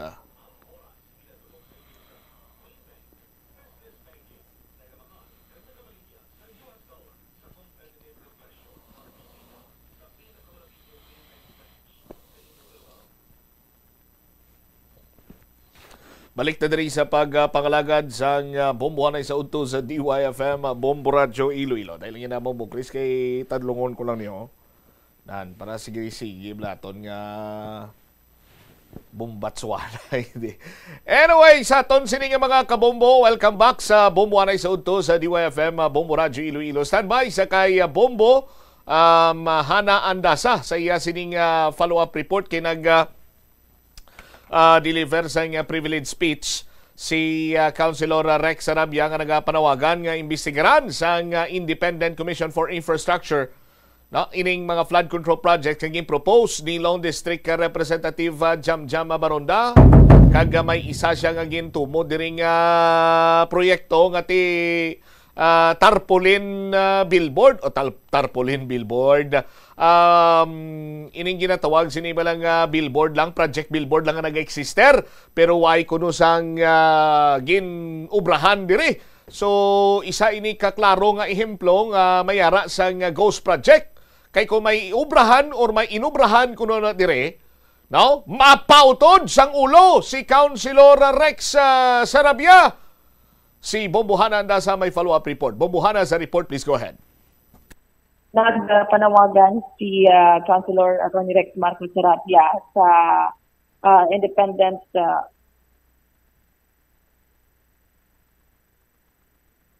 Yes, Mabotsyam, nagpanawagan si Iloilo City Councilor Rex Marcos Sarabia sa ICI o Independent Commission for Infrastructure nga imbestigaran ang controversial nga mga flood control project sa siyudad sa Iloilo nga gin-propose ang Congressional District ni Congresswoman Julian Jamjam Baronda kag maduri sa iya privilege speech.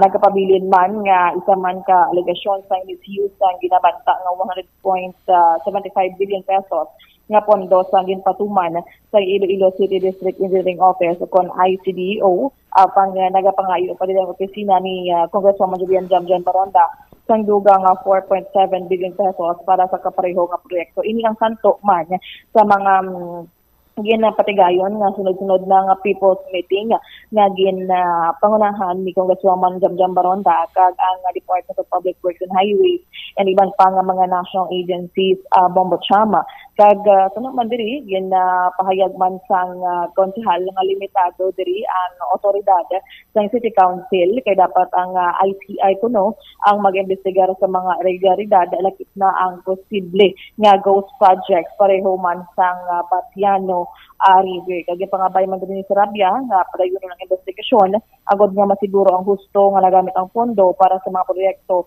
nga nagaangat sa flood mitigation sa syudad. So sa upod man sang iyang privilege speech ni Bombocham question man ang mga posible ghost project sa syudad kay ini nasabat na prior man ni Congresswoman Julian Jamjam Baronda sa people's meeting kagin klaro gid niya sa publiko kag mga nagapamati nga mga scheduled barangay officials sang last week sa Maya San Isidro Haro kagin mention nati ang ining proyekto nga mga ghost projects abisang kongresista ang wala sang kamatuoran.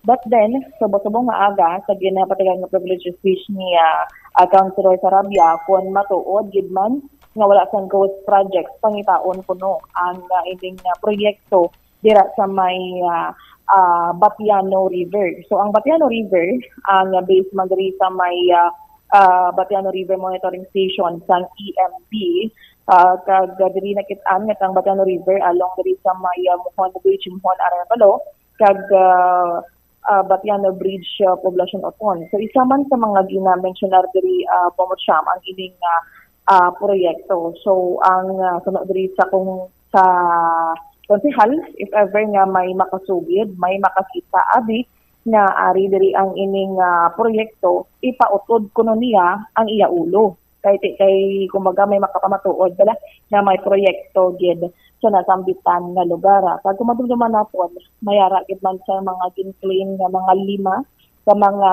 proyekto ang kongresista nga tigin silingman sa city government ni Risa Tanyas na considered as ghost projects man ni sila but then later on mayara man sa nga ginpagaman ang City District Engineering Office nga wala kuno sang ghost project but only nga delay and delayed only but wala sang palpak and ghost project diri ang Iloilo City District Engineering Office.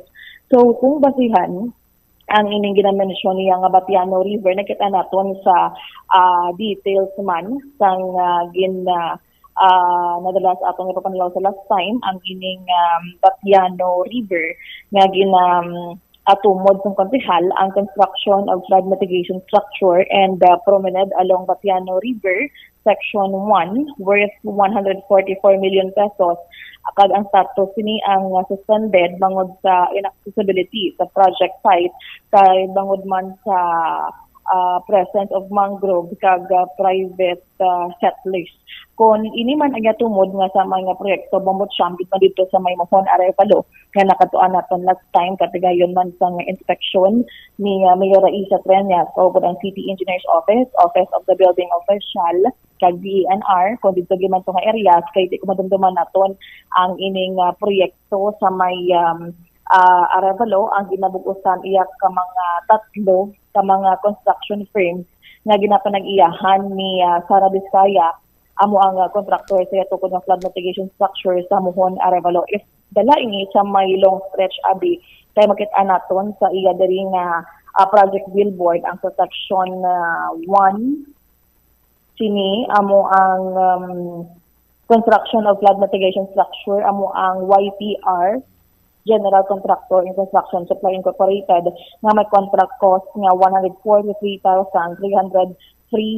143,303,900 pesos. Kag ang section 2 sini amo ang St. Matthew General Contractor Development Corporation nga may ara sa contract cost nga 119,418,701 pesos. Kag ang ining may ara pagit sa isa dito ka billboard kay daw ito bala may tidihan last time na naglago iya sa may St. Gerald Construction General Contractor Development Corporation ang 90,929,717 pesos iya bombo chama. So kung ang ginatumod diri ang iya sang section 1 abi nga iya sang YPR nag-amount gid man sang 143,303,900 pesos and ang ining sa status naman sang ICDO nga copy yara sa 144 million. But then kung basihan naton sa pagpadulong dito sa pag-inspection abi wala gid man masubudan ang ining 144 million pesos nga section 1 sang promenade sang Batiano River ang section 1. So ini kuno kay suspended bangod sa inaccessible ang project site. So ini ang gindala ni Councilor Rex Marcos Sarabia kag ginhimo nga ehemplo ang ining amo nga proyekto kag nagsiling kini nga ipautod ko niyang nga ulo kung mas makapamatuod nga nakumpisa na o kumayara siyang proyekto sa nasambitan nga lugar. Ipabati naton anay ang nangin privilege speech ni Councilor Rex Marcos Sarabia. Walang pag-alin na human ang katamaan sa mga project sa Subong, tugang pagkikita 4.7 billion. Ladies and gentlemen, I could not help but be candid with my disappointment with the people's meeting, as it seems that it did not even serve the interest of the people, as it had failed to answer the hard-hitting and pressing questions of the people. They only delve into general statements and conjecture. Among the many questions left unanswered are as follows. Number 1, wala gid man ayahan ghost project sa syudad sa Iloilo.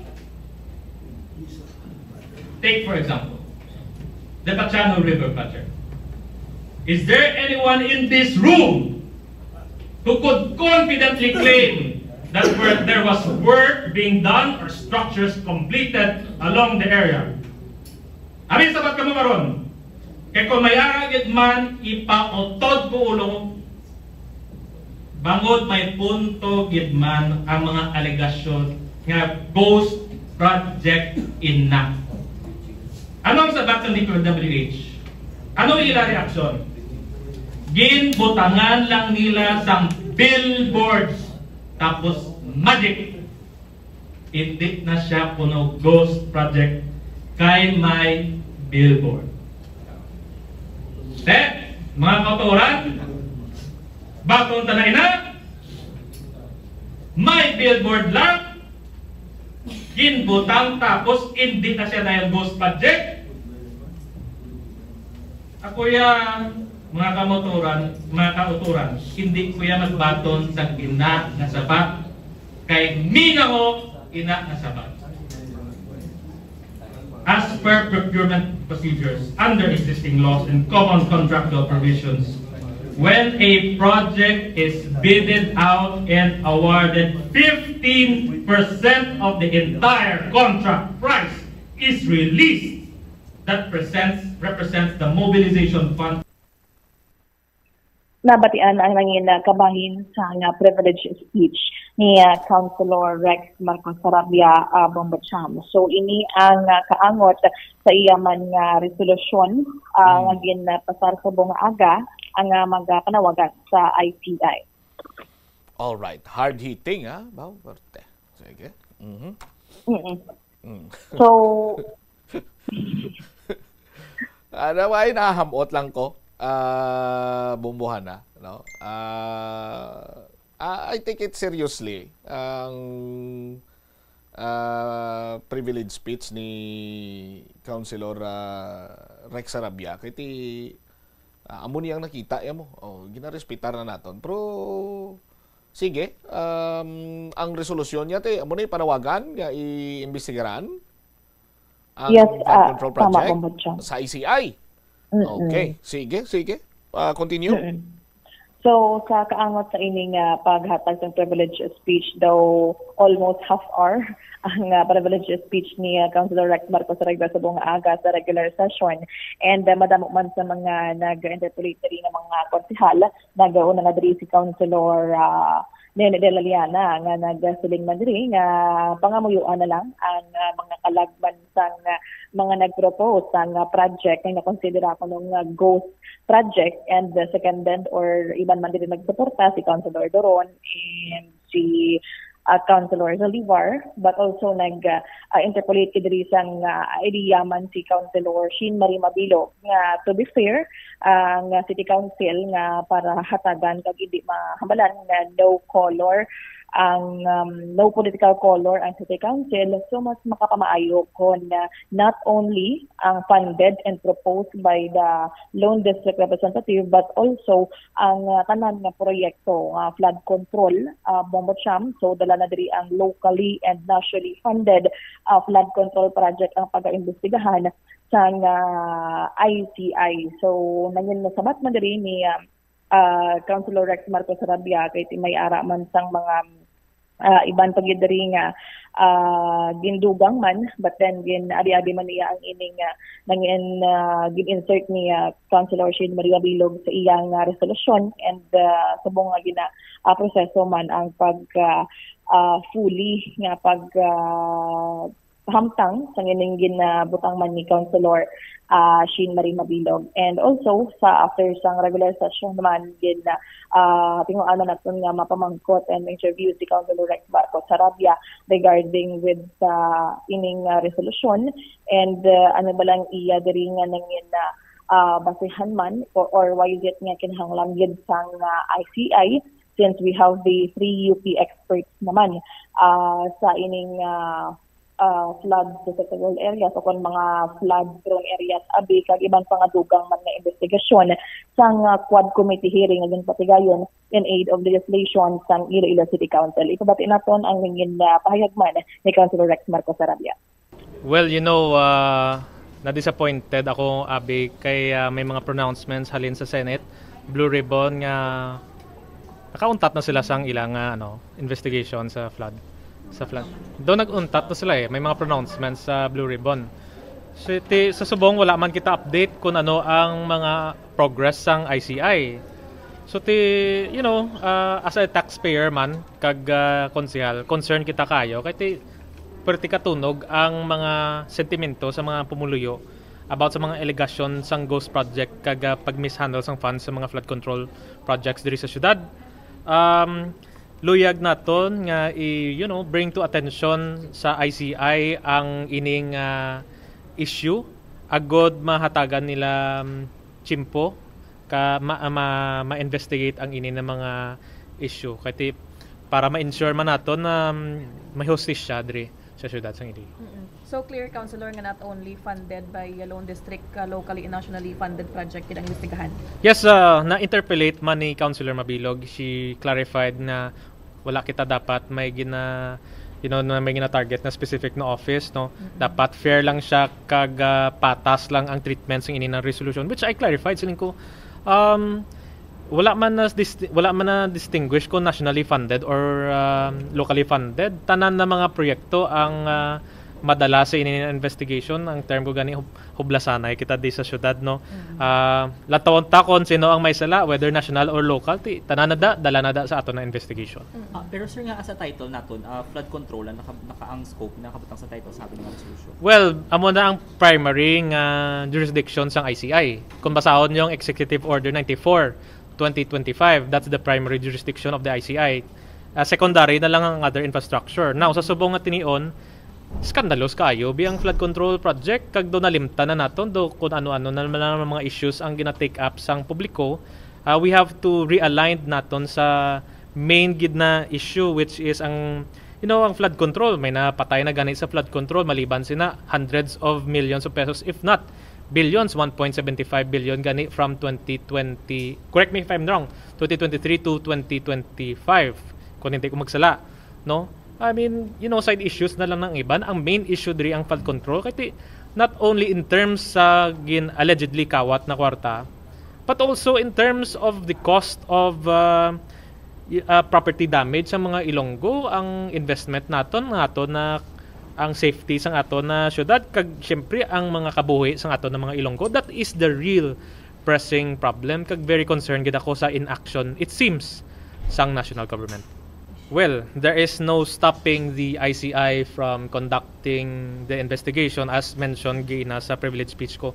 They have motu proprio powers, meaning to say, at their own impulse, ila own decision, bisan wala na sang complaint na gin-file, they could investigate. Namin na gani, na-bring in ko ang ICI, na-bring in sang City Council ang ICI. Kung may makitaan sila, matukiban sila ng mga whatever, ng mga discoveries dira. I mean, at least, no, it is the process of transparency kag public trust, no. Makitaan sang mga pumuluyo, at least, no, may hustisya gid man sa syudad sang Iloilo. Nabatian ang nanging pahayag ni Councilor Rex Martin Sarabia, Bombocham. All right. Ini si Bombohana Mendoza Andasa, and this is Bombo Radio Philippines, the number one and most trusted source of news and information. Basta Radio, Bombo. Salamat gid Bombo Hana Andasa sa imo siniiyang follow-up report. Ginaabi-abi gid naton ang pagkakunyag kag kagustuhan nga iduso agud nga matalupangdan ang mga kontrobersyal nga so-called flood control project or ghost flood control project diri sa syudad sang Iloilo. Kay sino man lang abi ang hindi interesado, no? Nga mapamatud-an kung bala matutuod gid man nga may ghost project diri iya sa bahin sang syudad sang Iloilo. Saton sinikron niya nga mga kabombo. No? Damo sang mga palamangkutanon kati may project pero wala human. Damo project wala human DPWH. Saton sinikron niya nga mga kauturan. So, kinanglan nga ipalabot sa Independent Commission for Infrastructure sa aton sini nga mga tagpalamati. But, hold your horses. Basi nalipat si Councilor Rex Sarabia nga siya man ang nagdihon gani isang committee report kag resolusyon nga ma-hire sang 3 ka mga experts from UP Diliman to investigate sining mga flood control project. Kag ang 3 ka mga experts bayaran sang tag 200,000 pesos kada isa. But silingon, isa sa ila 200,000 pesos a total of 600,000 pesos. Mahalin ini sa pundo sang syudad sang Iloilo. Now, ang pamangkot sina dira, wala ako yan nagapamalabag sa ginaduso nga resolusyon ni Konsihal Rex Sarabia nga paimbestigaran ini sa ICI or Independent Commission for Infrastructure. Pero daw kasubong iya nga ti makabig na naton ini karon nga forum shopping. Kaga kung hindi man siya forum shopping ti mabutang sa wala sang saling ang city government sa ginhire sining tatlo ka mga eksperto from UP Diliman nga magkandak sang nagakigo man sining investigation sa mga flood control project. Hindi bla? Nagadurubli karon ang nagapanghusisa sa mga flood control project diri sa syudad sang Iloilo. Kag insakto ina nga dapat husisaon gid man ini kung may mga pagpangduwa-duwa nga indeed may corruption sa nasambit sini karon nga mga proyekto. Mas mayo gani nga mahibaluan ini naton. Ugaling nagalibog lang ang ulo ko, no? Nga sa pag-hire naton or pag-hire sa city government sang tatlo ka mga eksperto nga swelduhan or bayaran 600,000 nakabutang dito sa committee report ni Councilor Rex Sarabia nga hindi ini pwede mapublicize. Samtang nagapadayon ang pagpanghusisa, bisan matapos pa ang pagpanghusisa. Kay kuno kinamatarong ini bangod nga nagasandig sa Data Privacy Act. I cannot help but be candid, Councilor Rex Sarabia. Kag kung sino man ang nagapati sila dira, ini ang makabig nga kamanguan. Why? Ang ginalimitahan malang sang Data Privacy Act sa aton sini nga mga kabumbo, kung basahon ninyo dira sa layi, ang makabutang sa risgo sang local or national security. Pero, kumo ngang ginabayad sa tatlo ka mga eksperto from UP Diliman, kwarta sang taxpayer, nagademand ang taxpayer nga dapat i-publicize ninyo ini. Pero ano? Hasta subong, amo ni nga mga palamangkutanon, mga kauturan, mga ginikanan, mga pakaisahan, kalulahan, kaluluhan ko diri sa syudad sa Iloilo, ang wala masabat ni Councilor Rex Sarabia.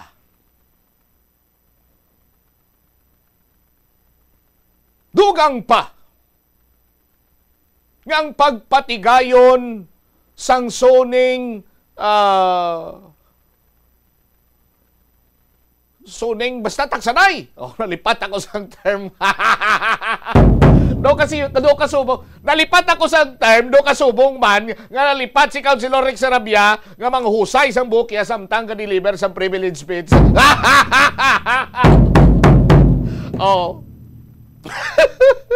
Taksanay!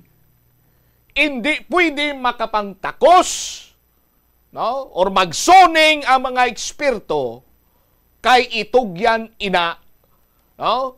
Sa city government sa Gyapon. Sa aton sini nga mga tagpalamatay. Amo na, kay kono magalapas ini sang Data Privacy Act. Sa aton sini karon iya nga mga kabumbo.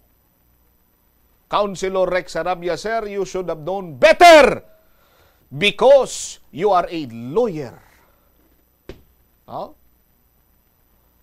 Kung nagapanghusisa ang eksperto sa kung ano ginman bala ang sitwasyon sa mga flood control project diri sa syudad sa Iloilo. Kung bala ini ang makabig palpak, kung bala ini makabig nga ghost project. Ginhire sang city government, binayran gamit ang kwarta sang taxpayer. Is it okay? Inline bala ini sa laye? Nga hindi pwede ma-divulge. Nagabutang bala ini sa risgo sa seguridad sang lokal nga panggobyerno. Amoy nang tub-tub subong hindi masabat ni Councilor Rex Sarabia kag sa malawig nga tion iya nga ginkipot ang iya sini bak-bak sa mo sina nga palamangkutanon nga nagalanog halos makatayog sang edipisyo palamangkutanon sa mga taxpayer diri sa syudad sang Iloilo. Pero do kasubong nga naigo sa bungol nga dulunggan ni Councilor Rex Sarabia.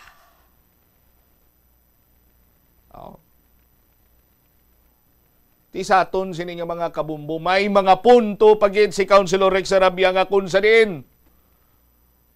Insakto gid siya. Nagapati gid ako. Kung naton sini nga balik-balikan ginhambal ni Councilor Rex Sarabia, anong ginimo sang Department of Public Works and Highways, Iloilo City District Engineering Office? Para nga sabat sa mga palamangkutanon kung baladi na, kag kung ano ang gintukod sa sining ginatawag Iabanwa nga flood control project dira sa bahin sang Batiano River. The flood or construction of flood mitigation structure and promenade along Batiano River. Ang sabat kuno sa Iloilo City District Engineering Office, binutangan lang nila sa project billboard. Puwerte man ka mga diskartidor sang mga taga Iloilo City District Engineering Office para nga mahinago ang ila sini nga mga kabulastugan, ina kon may kamaturan. Pero no paginangambal ni Councilor Rex Sarabia under Republic Act 9184 o kung ining Government Procurement Reform Act, ang DPWH kag sa DPWH Department Order nga pananglitan nga maaprubahan na ini, marilis gilayon ang 50% mobilization fund sang contract price once nga project is deemed started. Kung aton pabalik-balikan, hindi hayahan nga ang 15% mobilization fund na-release naman. Santo pa!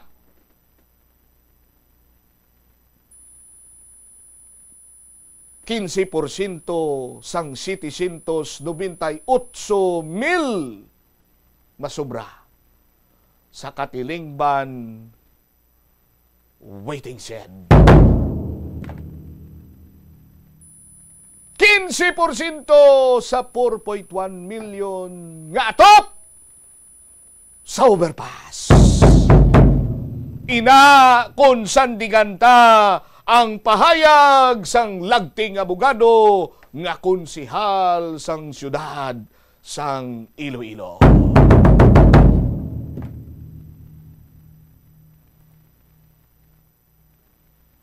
Sa aton sinikaron nga mga kauturan, ginikanan, pakaisahan, kaparyentihan. Dapat hindi pagkalipatan ining mga isyo sa flood control project.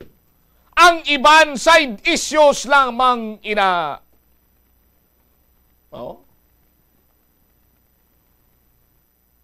Nabasulan pa ang Senado kay ginuntat nyo ang inyo sininga pagpanghusisa sa flood control project.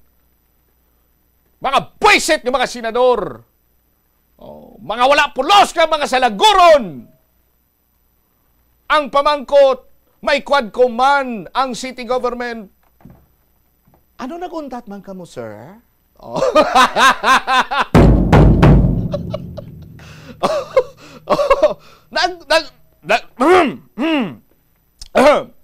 Balik kita sa tingog sang matso nga lalaki. Ang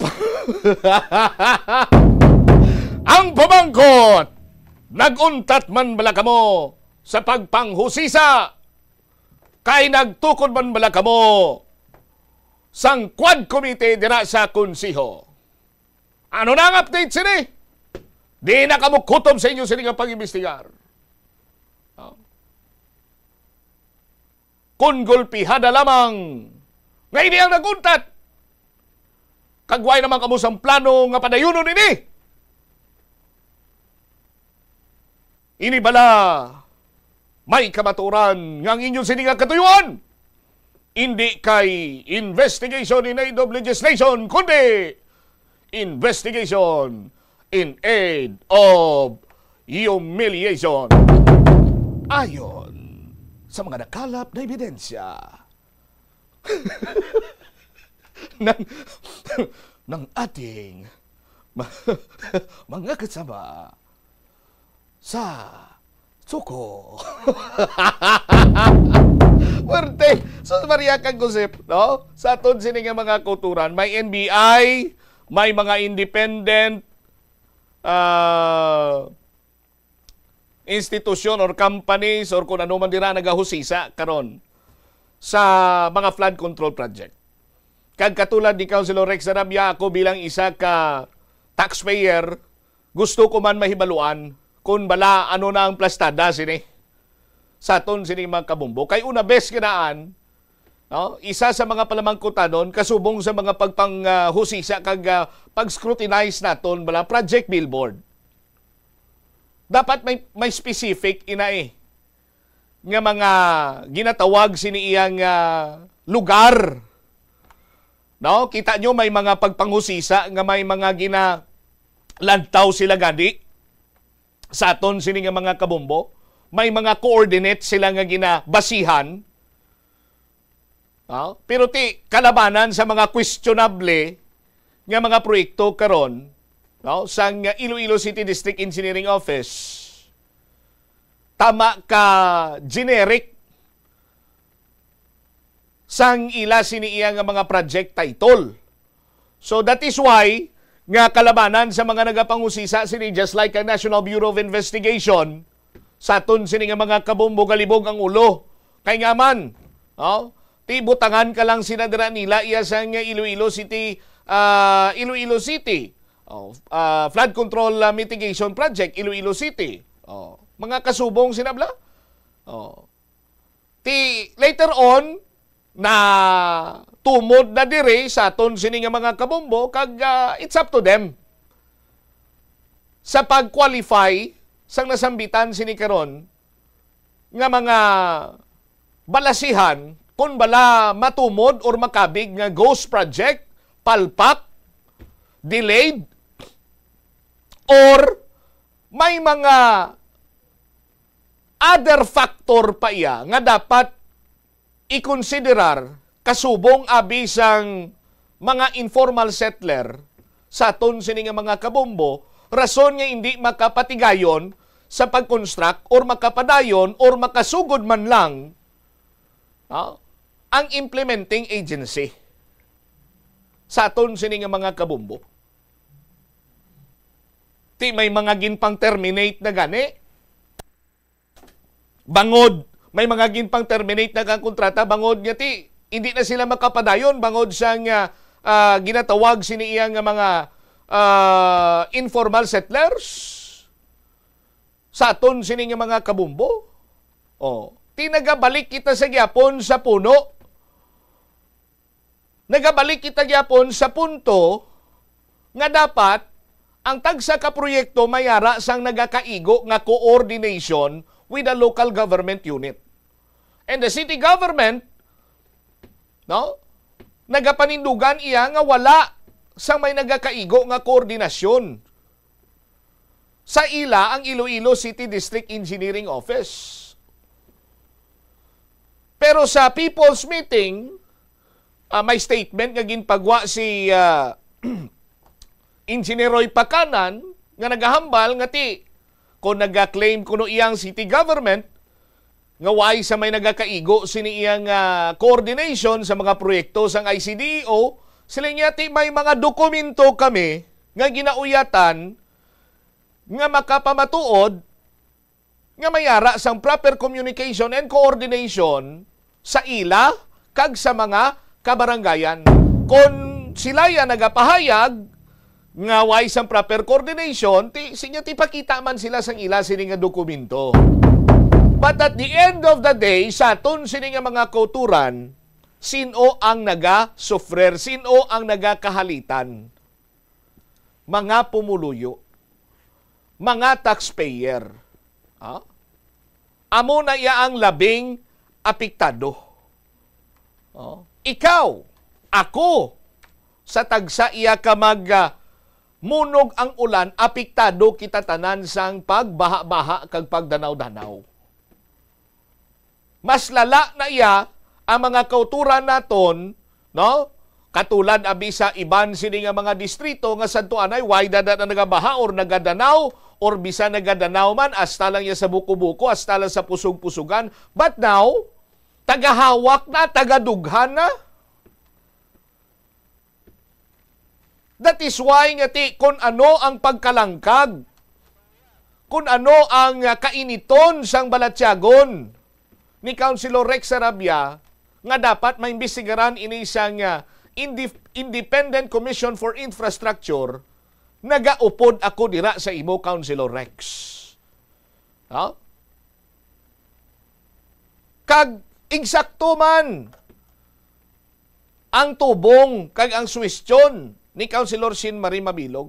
Ngati hindi lang kay ang mga national funded, pati na ang local funded projects dapat husisaon man sa Independent Commission for Infrastructure. Para ngati malikawan ang pagbutang or pagkabod sang political color nga kung sa diin ti daw makabig isa lang iya ka may tinutuyo or may ginatarget, dapat salalama sa aton sini nga mga kabumbo. And hopefully maduso ini sa aton sini nga mga kauturan.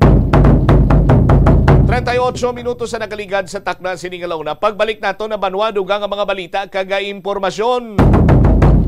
Male to male sexual intercourse nagapanguna nga rason sa pagtaas ang kaso sang human immunodeficiency virus sa banwa sang uton, kag sila man ang number 1 or top notcher sa may pinakadamo sang kaso. Kag subong man ang PDEA 6 nagpatigayon sang surprise sa drug test sa mga public transport drivers kag konduktor sa riyon sa nagahilapit sining nga tigkalalag 2025. Balikan tayo ni matapos ang pila ka importante nga mga panumdum. Bombo Radio Philippines, the #1 and most trusted source of news and information, invites you to take part in the biggest one-day bloodletting event in the country. Dugong Bombo, a little pain, a life to gain. This coming November 15, Saturday, let's come together in 25 locations across the Philippines in partnership with Bombo Radio Philippines Foundation Incorporated and the Philippine Red Cross. Successful blood donors will receive Dugong Bombo t-shirts while supplies last, plus hot meals and vitamins. So, get in touch with the nearest Bombo Radio or Star FM station or contact Bombo Radio Philippines Foundation Incorporated at 0917-306-6617. Dugong Bombo, a little pain, a life to gain. Basta Radio Bombo!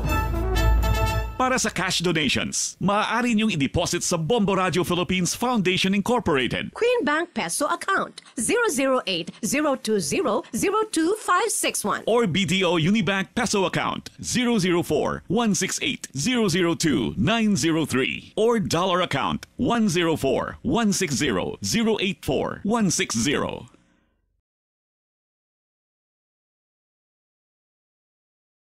Sa eskwelahan, Ang pag-practice ang good manners and right conduct ang makabulig sa paghimo sang positive, respectful environment para sa pagtuon. Nagapakita ini sang pagtahod hindi lang sa mga manunudlo kundi mangin sa imo mga classmate kag sa school community. Mag-abot sa eskwelahan on time. Ang pag-abot sang late sa klase kag sa aktibidad ang nagapakita sang kakulang sang respeto sa oras sang iban. Magpamati sa imo maestra o kun maestro samtang nagadiscuss ang lesson kag sundon sang maayo kun may yara sang instructions. Tawgon nga ma'am o kun sir ang imo teacher o kun staff. Kun may pamangkot, ibayaw ang kamot, agud mahatagan ikaw sang kahigayunan nga makasabat. Maggamit sang please, thank you kag excuse me kung nagaistorya sa imo. Farmers Bazaar, your traditional public market with the touch of Plazuela Dos, ang isa ka lugar nga gintukod sa tion kag sa kasagsagan sa COVID-19 pandemic nga may tinutuyo nga maghatag sa imo sang safe marketing experience. Subong nga ang COVID-19 hindi nagidman dako nga pamahog kag nagapakadto na kita sa next normal. Rest assured nga ang Farmers Bazaar will further evolve agud nga magpadayon sa paghatag sa inyo sing satisfying marketing experience. The Farmers Bazaar sa lower level tara na pahamtang ang fish, poultry kag meat section para naman sa inyo mga kinahanglanon nga prutas,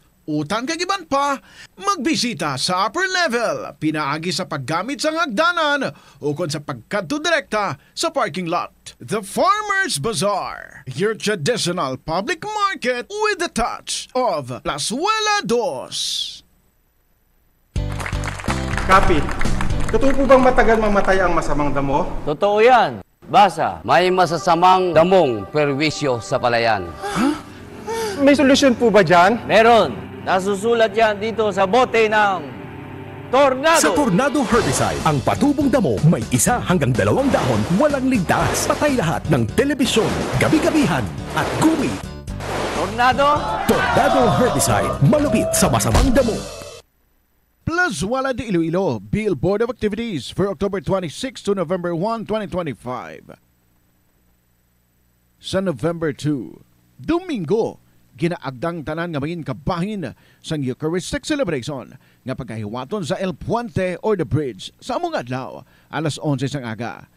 Sa tion sang Holy Mass, ipangamuyo naton sa Ginoo nga padayon nga i-remind ang mga lideres ang aton pungsod nga ang ila power is meant to uplift the lives of the common people, not to destroy it. Plazuela de Iloilo, we were made to be one with you in a common hope for a better community in a progressive country in 2025. Agud makalikaw sa food poisoning o kung paglain sang tiyan, sundo ng ining mga pahanumdom sa pagprepara sa mga pagkaon kag ilimnon. Manghugas ang kamot kag ipabili ng katinlo antes kag pagkatapos ang paghimos. Kung nagamasakit, likawan ang pagpreparar sang pagkaon para sa iban.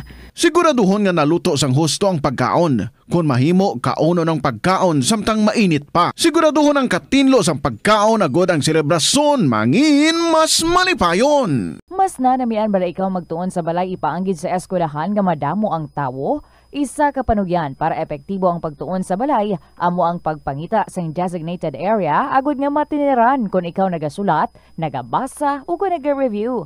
Pwede man nga lamesa sa kusina o kung sa desk sa gwa sang inyo nga balay, pero hindi gid magigda sa imo nga katre samtang nagatuon. Ini bagod nagakatemptar gid ikaw nga magpiyong-piyong, tubtub nga dalayon na ikaw nga matulugan. Siguraduha man nga malimpyo kag organisado ang lugar nga imo ginatun-an. Ini nga pahanumdom ang ginadulong sa imo sang the #1 and most trusted radio network in the country, Bombo Radio Philippines. Basta Radio Bombo! Kung ikaw isa ka chess lover, yaring pila ka brain benefit sa paghampang sini, kag kung wala ka nagahampang sini, umpisahin na. Sunod sa pagtuon ng paghampang sang chess makabulig likaw sa Alzheimer's disease. Bangod ang utok nagatrabaho kaangay sang muscle, nagakinahanglan ini sang exercise agud mangin healthy kag malikawan ang injury. Magluwas diri ang paghampang sang chess ang nagapa-improve man sang concentration, memory, creativity kag problem solving skills kag napamatud-an man nga nagapaalam. Naga-subscribe bala ikaw sa mga serbisyo nga wala mo man ginagamit. Halimbawa, ang balayran mo na bala para nga makalantaw ikaw sang movies, pero sa tuod lang, wala naman ikaw tiyempo nga maglantaw sini. Hapos lang libatan ang bulanan nga mga subscription sa streaming services kag mobile apps, kag wala ka lang nakadipara, ma-charge na ini sa imo nga bank account bisan nga wala mo man regular nga ginagamit. I-review gid ang imo nga ginagastuhan sa mga charges kaangay sini, kag ikonsiderar man ang pagkanselar sa mga hindi kinahanglanon nga mga subscription agod nga mas magamit mo ang imo kwarta sa mas kinahanglanon nga mga butang. Ini nga pahanumdom ang ginadulong sa imo sang the #1 and most trusted radio network in the country, Bombo Radio Philippines. Basta Radio Bombo! Yari ang mga simple nga pagi agod makakinot sang tubig. Magpamunyag lang sang tanom kon ginakinahanglan kag nagakadapat. Magtala na sang adlaw kag oras sang 47 minutos na nakaligad sa takna sining ilaw na balik na diri sa pagpangalagad sa bombuanay sa udto sa gyapon ko mo Bombo Chama Blanco Hofer. Standby sa aton sining mga kabombo, standby sa kay Bombo Paulina Piliora. Ang banuasang uto nagapanguna karon nga may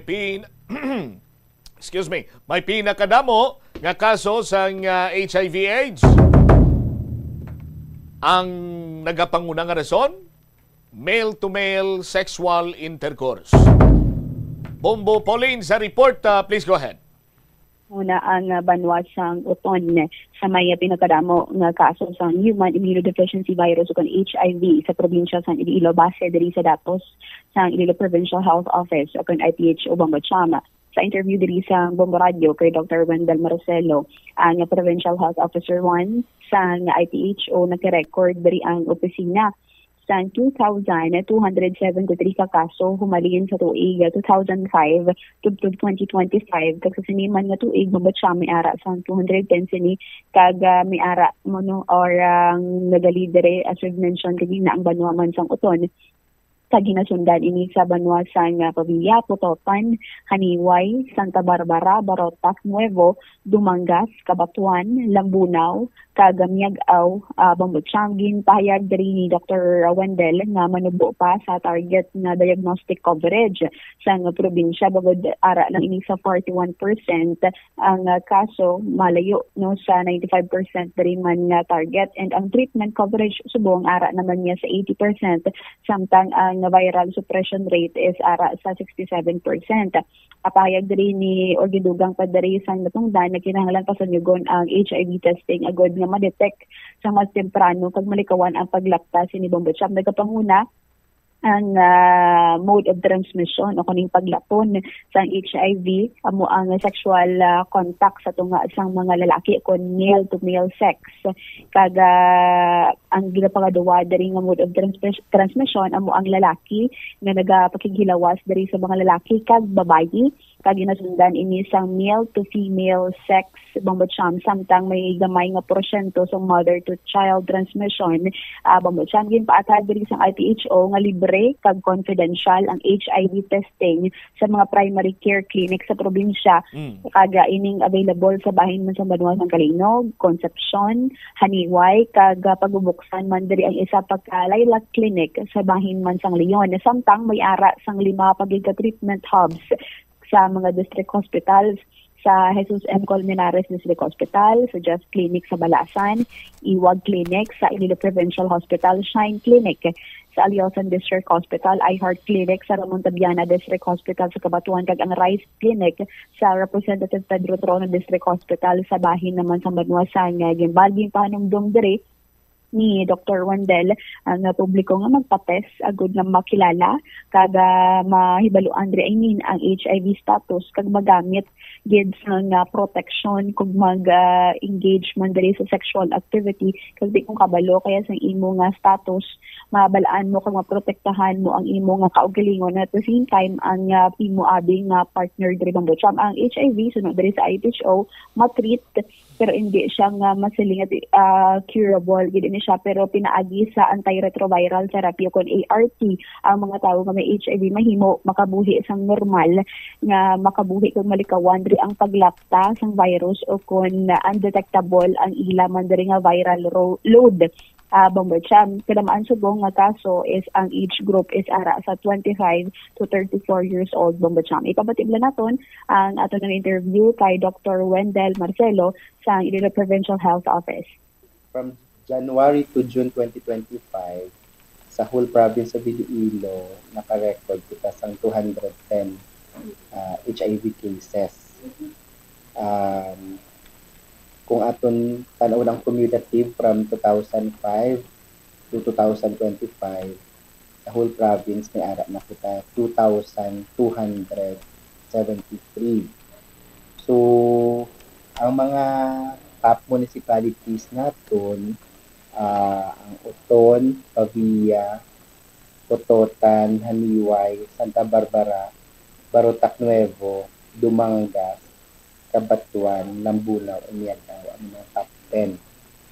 So, ang challenge gid naton is ang diagnosis, detection, kay di ba lang, may ara kita ginatawag na 95-95-95 HIV care cascade. So, dapat 95% ang aton nga diagnosis coverage. So, sa province of Iloilo, ara pa lang kita sa 41%. Ang aton nga treatment coverage ara sa 80%. Kagang aton nga viral suppression, meaning nanubo ng viral load suppression ara sa 67%. So amo na gid ang aton nga mapabulig kita nga pasayugon tag gid ang aton nga testing for HIV para ma-diagnose naton ang mga person living with HIV. Kaya kung ma-detect natin sila early, ma-treat natin sila early, ma-stop natin ang transmission sa HIV sa ating community. Kung aton tanawon, ang may ara kita sang giyatawag nga mode of transmission, no? Majority gyapon ang males having sex with males only, followed by males having sex with males and females, and then male to female sex, and may gamay nga porsyento ang mother to child. So, muna nga kinahanglan gid naton mas strengthen no ang testing, kay libre man ini ang testing available sa aton nga ang aton nga mga primary care facilities are capable of doing the HIV testing. Kag actually may ara na kita mga primary HIV care clinics, no? Amo gid nang aton panawagan sa aton mga pumuluyo, no, nga magpa-test kung hindi pa kabalo sang status ang HIV, magpa-test para maprotektahan ang kaugalingon kag ang inyong partner kung nag-engage siya pangilawas, no, kag hindi sigurado sa status. So at maprotektahan kag of course i-practice gid ang protection, no, sa panginlawas, no. So nagakaigo gid nga counseling, no. Of course medyo ara pa gid ang stigma. So amo na nga sakto gid nga counseling ang paghimuon na sa mga even before ka mag-undergo sang testing, i-counseling ka gid danay. I-advise ka anong interpretation sang result kung magwa ng result, no. Kay kung isa sa pag-test pa lang, especially kung mahibaluan ng reactive, no, gaka-depressed na sila, abi nila end of their world na. So importante gid nga ma-counsel sila. So may available nga treatment nga libre kag pwede sila ka live normally, no. So, hindi na siya death sentence kung ikaw isa ka HIV positive. Bombocham si Dr. Wendell Marcelo, ang Provincial Health Officer 1 sa Iloilo Provincial Health Office. So, sa diwat gina-athag dari ka ginaklaro, kag ginapalabot man sa Iloilo Provincial Health Office, pinaginon dari sa aton nga libre, kag ginapasigurado nga confidential kung magpadulong ini sila sa mga clinics or HIV testing centers man dari Bombocham. Mas maayo nga kay ibandaan dari nga kaso sang HIV, ang symptoms siya is like may mga flu-like symptoms ini siya and may iban ini bombotram nga hindi siya bala ma-detect. So mas maayo nga ipatest nga daan samtang temprano paagod nga mabuligan nga matreat ang HIV bombotram kag hindi man malapnan ang imong mga partner or imong mga partner pag ang pinalangga uman sa kabuhi abi bombotram. Ti amo na balang sa subong abing panyimpo bumbupaw doon na bato naman na sang halos kadamaan sa aton nga may nag-exist nga mo sina but siguro mas ako niya friendly advice hindi lang gid siguro mag pasubra gid bala no buto silingon nga ti dapat dira lang kita sa set kita sang mga boundaries, limitations. After all, ang relationship, kung matuntuod nga nagapalangganay ka mo, hindi lang man na iya ang butsilingon sina sa pagpakigilawas mo. Madamo iya sang pamaagi, hindi lang kayang pagpakigilawas nga ma-enjoy nyo ang inyo sining relasyon, kag mas mapabako nyo pag inyo sining relasyon. Ang ginatumod naton ining ginabato naman subong sang aton sining sosyudad ining mga male to male nga relationship bala. In fairness sa ila kay titawo man lang gabatsyag sang gugma. Kuway makita sang kontratsimpo sinadra galing kiti may iban gid ya abi nga hindi sila ya kontento. Ginarisgo nila pating ila sini iyang health of which nga kung dapat ani balik doon kag ulikdan man sini nila. And worst, may mga multiple partners ang iban. That is why nga ti amo ni ang estado karon nga nagataas ang kaso sang HIV AIDS no sa ton sini iya nga lugar dira sa may banwa sang uton sila subong ang leading. Hindi naman bag-o abi bumupaw ang pagpahanumdom sa aton sang provincial health, city health, and of course the Department of Health nga high risk ang sexual practice sa tunga sang laki kag laki, no? Ikumparar nimo iya sa babayi kag sa lalaki kay bangod, no? Ang rectal lining mas delicate ini saya ikumparar nimo sa vaginal tissue. Mas dasig ya magisi ang rectal. Sandig ini sa siyempre nakatambong man kita sa mga symposium regarding sa mga kasubong sining tapiko. So may nabalaan kita. So bisan jutay lang i-share man naton sa aton sining mga kabumbo. So that is why nga ang M2M or male to male nga sexual contact mas high risk nga makaangkon ikaw sang ginatawag sining nga balatian. Bombo Pauline, no? So kag ang damo pagid nga sexual partners kiti way ka kabalo to. Hindi man na gani sila nga makabig nga sexual partners kit kundi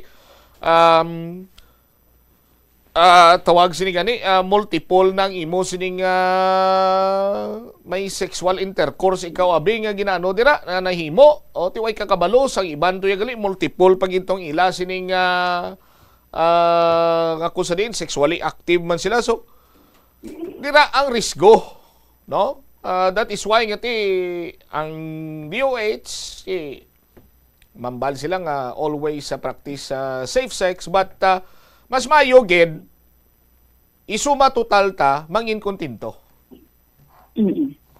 Exactly, Mama Jam. Kahit dugang na lang man naton yung sulit-sulit or balaan naman ini sang pila naton ko mga kauturan nga matransmit ini siya pinaagi sa pag-contact man sa mga certain nga body fluids from person or sa isa ka tawo nga may HIV dire so pinaagi ini siya sa dugo. Ang iban pagid sini tama ka adventurous. May mga threesome, twosome, foursome. Tama sila ka-adventurous. Tani, di ba kung mag-foursome, apat na? Mambapaw? Say four mo? 4 o kung mag-threesome, 3. Kung mag-twosome, 2 lang ino. Amo na nga mas mayo pa nga sa handsome na lang ko. Sige ah. Pwede. Pwede. Pero depende.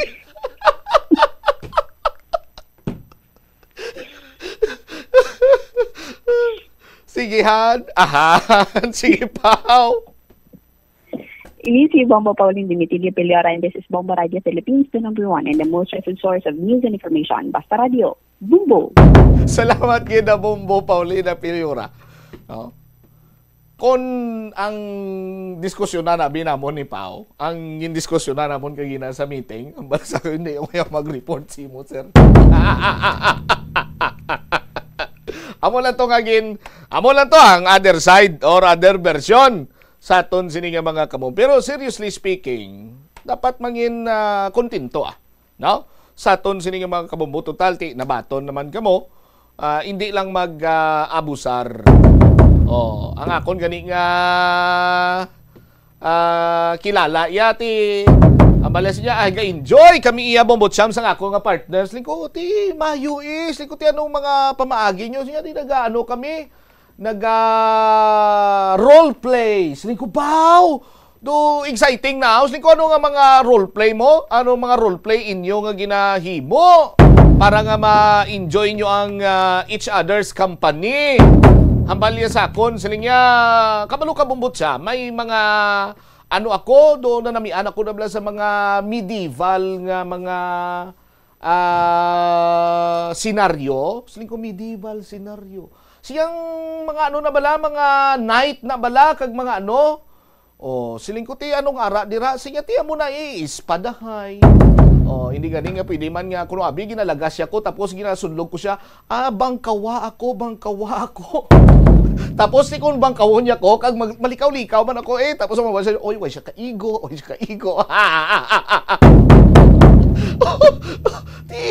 Okay man. Enjoy man sila. Sige basi ko di nakita kadangat sini karon nga binangkawan na hindi. Basim lang, swerte ako pa yung mabangkawan. Ang iban yung mga balita kag impormasyon tugyanta sa iban sinimanusin public affairs program sang Bombo Radio Iloilo. Standby na kamo sa kapon lamang program, kaupo naman sa kay Tita Regine. Isi Bombo Chama Blanco over gabilin sa imo sang mananay nga hapon. May God bless us all. This is Bombo Radio Philippines, the number 1 and most trusted source of news and information. Basta Radio Bombo. Kasala ka bala sa imo nga tulunan kag daw hindi ka makahibalo kung ano ang imo nga unahon? Kung magtuon ikaw, siguraduhang anay nga nakakaon ikaw sang maayo, agud nga maka-function ang imo nga utok. Kung gusto mo ang snack, siguraduhan man nga na-preparar na ini antes pa man ang imo study time. Bangod basi, mawili ikaw sa pagkuti sang imo nga pagkaon kag ma-distract ikaw sa imo nga tulunan. Siguraduhan man nga tapos na ang imo nga olobrahon sa sulod sang balay para nga makalikaw sa interruption kag para sigurado naman nga maka-relax ikaw kung matapos mo na ang pag-review. Ini nga pahanumdom ang ginadulong sa imo sang the number 1 and most trusted radio network in the country, Bombo Radio Philippines. Basta Radio Bombo! Yari ang mga household level fire safety measures nga dapat tandaan agud makalikaw sa sunog sa balay. Hindi magbutang o kung magtipon sang flammable substance o kung chemical nga makatugas ang sunog sa kusina o kung sa sulod sang balay. Ipalayo man sa mga kabataan ang pospro kag lighters. Patya ang kalayo kag baga matapos ang pagluto sa kusina. Siguraduhon nga wala nagasungaw kag pirmi limpyuhan ang mga kerosene kag gas stoves. Tandaan, ang paglikaw sa sunog sa sulod sang balay, responsibilidad sang bilog nga pamilya. Ang kalibutan ginakabugusan sang 71% sang tubig o kun kadagatan. Kag ang kadagatan nagabulig sa pagtugas sang tubig nga aton mainom kag hangin nga aton ginahaklo. Gani aton halungan kag imentenar ang malimpyo nga ginaagyan sang tubig kag mga kadagatan. The Farmer's Bazaar, your traditional public market with the touch of Plazuela Dos, ang isa ka lugar nga gintukod sa tion kag sa kasagsagan sa COVID-19 pandemic. nga may tinutuyo nga maghatag sa imo sang safe marketing experience. Subong nga ang COVID-19 hindi nagidman dako nga pamahog kag nagapakadto na kita sa next normal. Rest assured nga ang Farmers Bazaar will further evolve agud nga magpadayon sa paghatag sa inyo sing satisfying marketing experience. The Farmers Bazaar. Sa lower level, tara na pahamtang ang fish, poultry, kag meat section. Para naman sa inyo mga kinahanglanon nga prutas, utang kag iban pa, magbisita sa upper level, pinaagi sa paggamit sa hagdanan o kon sa pagkadto direkta sa parking lot. The Farmers Bazaar, your traditional public market with a touch of Plazuela Dos. Hindi lamang sa jeans o kung tugas ang katigulangon ang rason sa hair loss o kung pagkaunot sang buhok. Natukiban sang health expert sa South Korea nga ang hair loss ang tuga sang environmental factors. Sa bugos nga kalibutan, nagalabot sa 4.2 Plazuela de Iloilo Billboard of Activities for October 26 to November 1, 2025. Sa November 2, Domingo, ginaagdang tanan nga maging kabahin sang Eucharistic celebration nga pagkahiwaton sa El Puente or the Bridge sa among adlaw alas 11 sang aga. Sa tion sang Holy Mass, ipangamuyo naton sa Ginoo nga padayon nga i-remind ang mga lideres ang aton pungsod nga ang ila power is meant to uplift the lives of the common people, not to destroy it. Plazuela de Iloilo, we were made to be one with you in a common hope for a better community in a progressive country in 2025. Ang kasubo kag depresyon ang hindi pareho nga balatyagon. Ang depresyon ang hindi gulpiyada lang nga nagakatabo sa isa ka tawo. Masami man nga ginakabig sa mga tawo nga depressed ini bangod sa kasubo nga nagakabatyagana. Ang kasubo, temporaryo lang nga nagakabatyagan sang tawo kag masami nagadugay sang pilalang kaadlaw. Samtang makabig naman nga nag-experience ikaw sang depresyon kung masobre na sa 3 ka bulan nga nagabatyag ikaw sang kasubo. Importante nga mahibaluan ang mga naga-trigger sa nga mga balatyagon, agud nga mahibaluan kung paano ini nga bulngon. Sa pagbugtaw mo sa aga, cold baladayon nga tubig ang imo ginainom? Ay, dali lang, wait a minute, para sa ininit. Suno kay Dr. Deborah Weatherspoon, isa ka advanced practice nurse, mas maayo nga mag-inom sang alabaab nga tubig sa aga. Paathag ni Weatherspoon, iniya nagabulig sa lawas nga magpagwa sang toxins kag naga-improve sang imo blood circulation. Sa mga babayi, ang pag-inom sang alabaab nga tubig ay nagabulig man kung ikaw nagasuprer sang period cramps. Hindi ako Kada 39 segundo, may isa ka tawo nga nagakabiktima bangod sa paggamit sang computer. 8 ka milyon sa kada tuig ang ginaatake sang hacker. Likawan ang mangin isa sa biktima, mangin mahinalungon sa mga ginapanghatag nga impormasyon, protektahan ang kaugalingon, paggamit sang internet pasangkaron. Ini nga pahanumdom ang ginadulong sa imo sang the #1 and most trusted radio network in the country, Bombo Radio Philippines. Basta Radio Bombo! Ano bala ang dapat tandaan sa tion nga magbiyahe agud mangin hassle-free ang bakasyon? Yari ang pila ka mga tips. Una, i-check ang health kag travel alert sa napili nga mga lugar. Ikaduwa, magpili isang safe nga accommodation. Mag-research ka magbasa sa mga reviews sa napili nga lugar antes mag-book. Ikatatlo, siguraduho na nga may nagagana nga mobile phone. Ang tanan nga mga upod agud mangin mahapos ang komunikasyon sa tion nga madula o kung kinahanglan nga magbulagay sa dalan. Be prepared in case of emergencies. Siguraduho na nga may backup nga emergency plan nga may medical reimbursement sa tion nga may maospitala bangod sa aksidente. Ini nga pahanumdom ang ginadulong sa imo sang the #1 and most trusted radio network in the country, Bombo Radio Philippines. Basta Radio Bombo! Panugyan na rin sa eksperto kung kwarta ang paghambalan. Apesar limitado ang imo abilidad nga mag-invest, ang gamay nga contribution sa investment accounts ang makabulig sa imo nga maggamit ang earned money nga maka-generate sang dugang nga income. Ikonsiderar ang pagbukas ng retirement account o kung iban nga investment account. Ini nga pahanumdom ang ginadulong sa imo sang the #1 and most trusted radio network in the country, Bombo Radio Philippines. Basta Radio Bombo!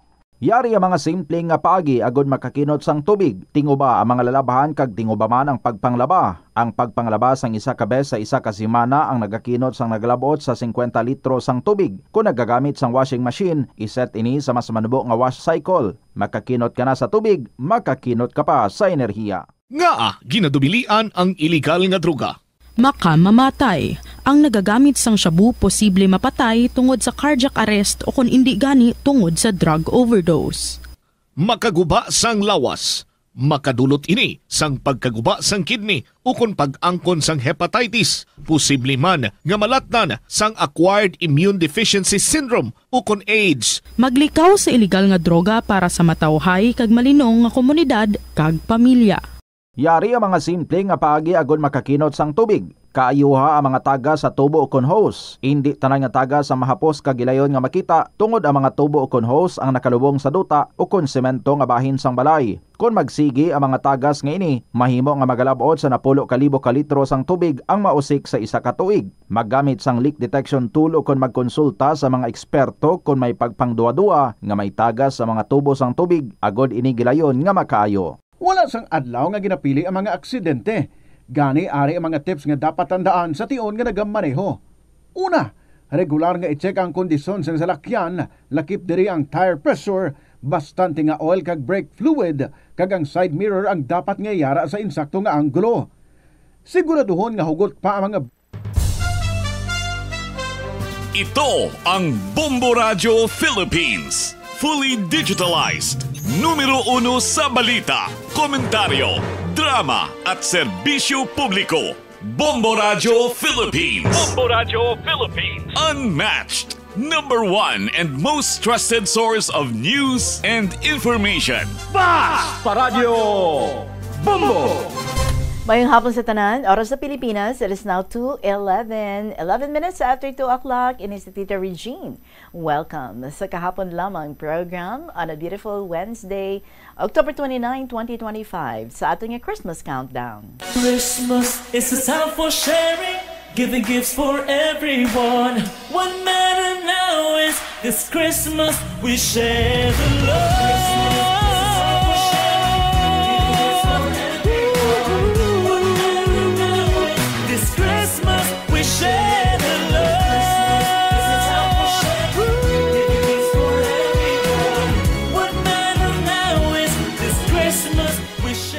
Mga kabombo, 57 days na lang kag Pasko na. Ready na ang ipang-share natin dira.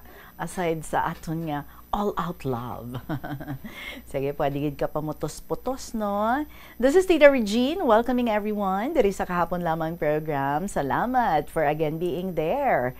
Kag sa mga maukod nga nagapamati, especially sa aton mga maukod nga mga letter senders. Salamat sa liwat. Good afternoon sa inyo tanan-tanan. And good afternoon man sa aton dira nga mga nagapamati abroad. Kumusta na ang mga buhay-buhay natin? Ano ang latest? Saan ka mo mapuli? Kag saan ka mo masulat naman? Diri sa kahapon lamang program, wala ton ko gid ang inyong i-share. Sigurado ako, punong-puno ang inyong kabuhi sa mga kasaysayan nga pwede nyo ma-share. Diri sa kahapon lamang program, paki-email sa bombo_iloilo@bomboradio.info or sulaton ang mga kasaysayan na padala lang sa kahapon lamang program DYFM, Bombo Radio Iloilo, Sky City Tower, Mapa Street, Iloilo City. By the way, attention dira sa kay si Rox ng probinsya ng Iloilo ang aton nga winner nga scheduled naton nga pag-interviewon this coming October or November 1. Palihog na lang ha, kadto ikaw diri sa station before 2 p.m. Ma-interview ako sa imo. Paki Xerox ang imo nga ID, 2 copies. Salamat gid. Now, ari na ang atong nga song para sa inyo tanan, and this is from Jonel Gavin, Bilanggo. Welcome sa KLP.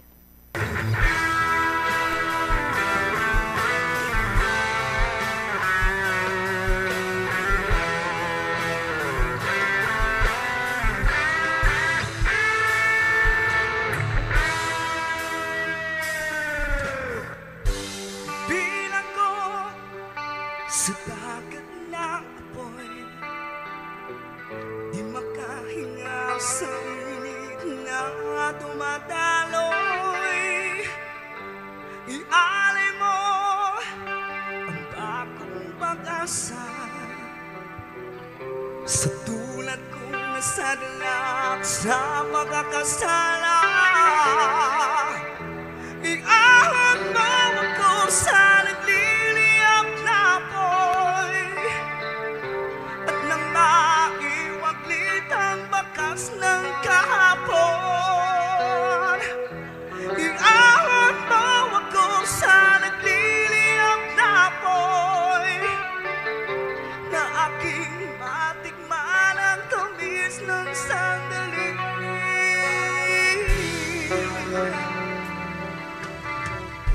Litong-lito sa nakakapingingan, di makatawid sa malawak na alakusan. Ialay mo ang bagong pag-asa, sa tulad kong nasadalak sa pagkakasala. Iahon mo ako sa nagliliyap na apoy, at nang maiwaglit ang bakas ng kahapon, iahon mo ako sa nagliliyap na apoy, na aking matikman ang tamis ng sandali. Di ko man tanaw ang liwanag, ngunit nananalig na magsan ang umaga.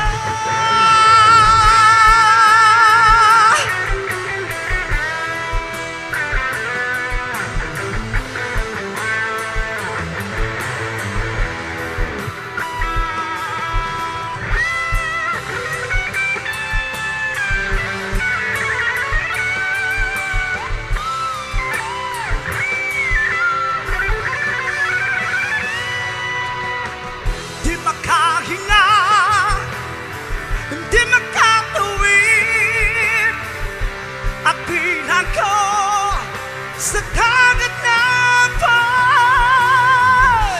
Iahon mo ako sa nagliliyap na apoy, at nang maiwaglit ang bakas ng kahapon, iahon mo ako sa nagliliyap na apoy, na aking matikman ang tamis ng sandali. Iahon mo ako, iahon mo ako, iahon mo ako.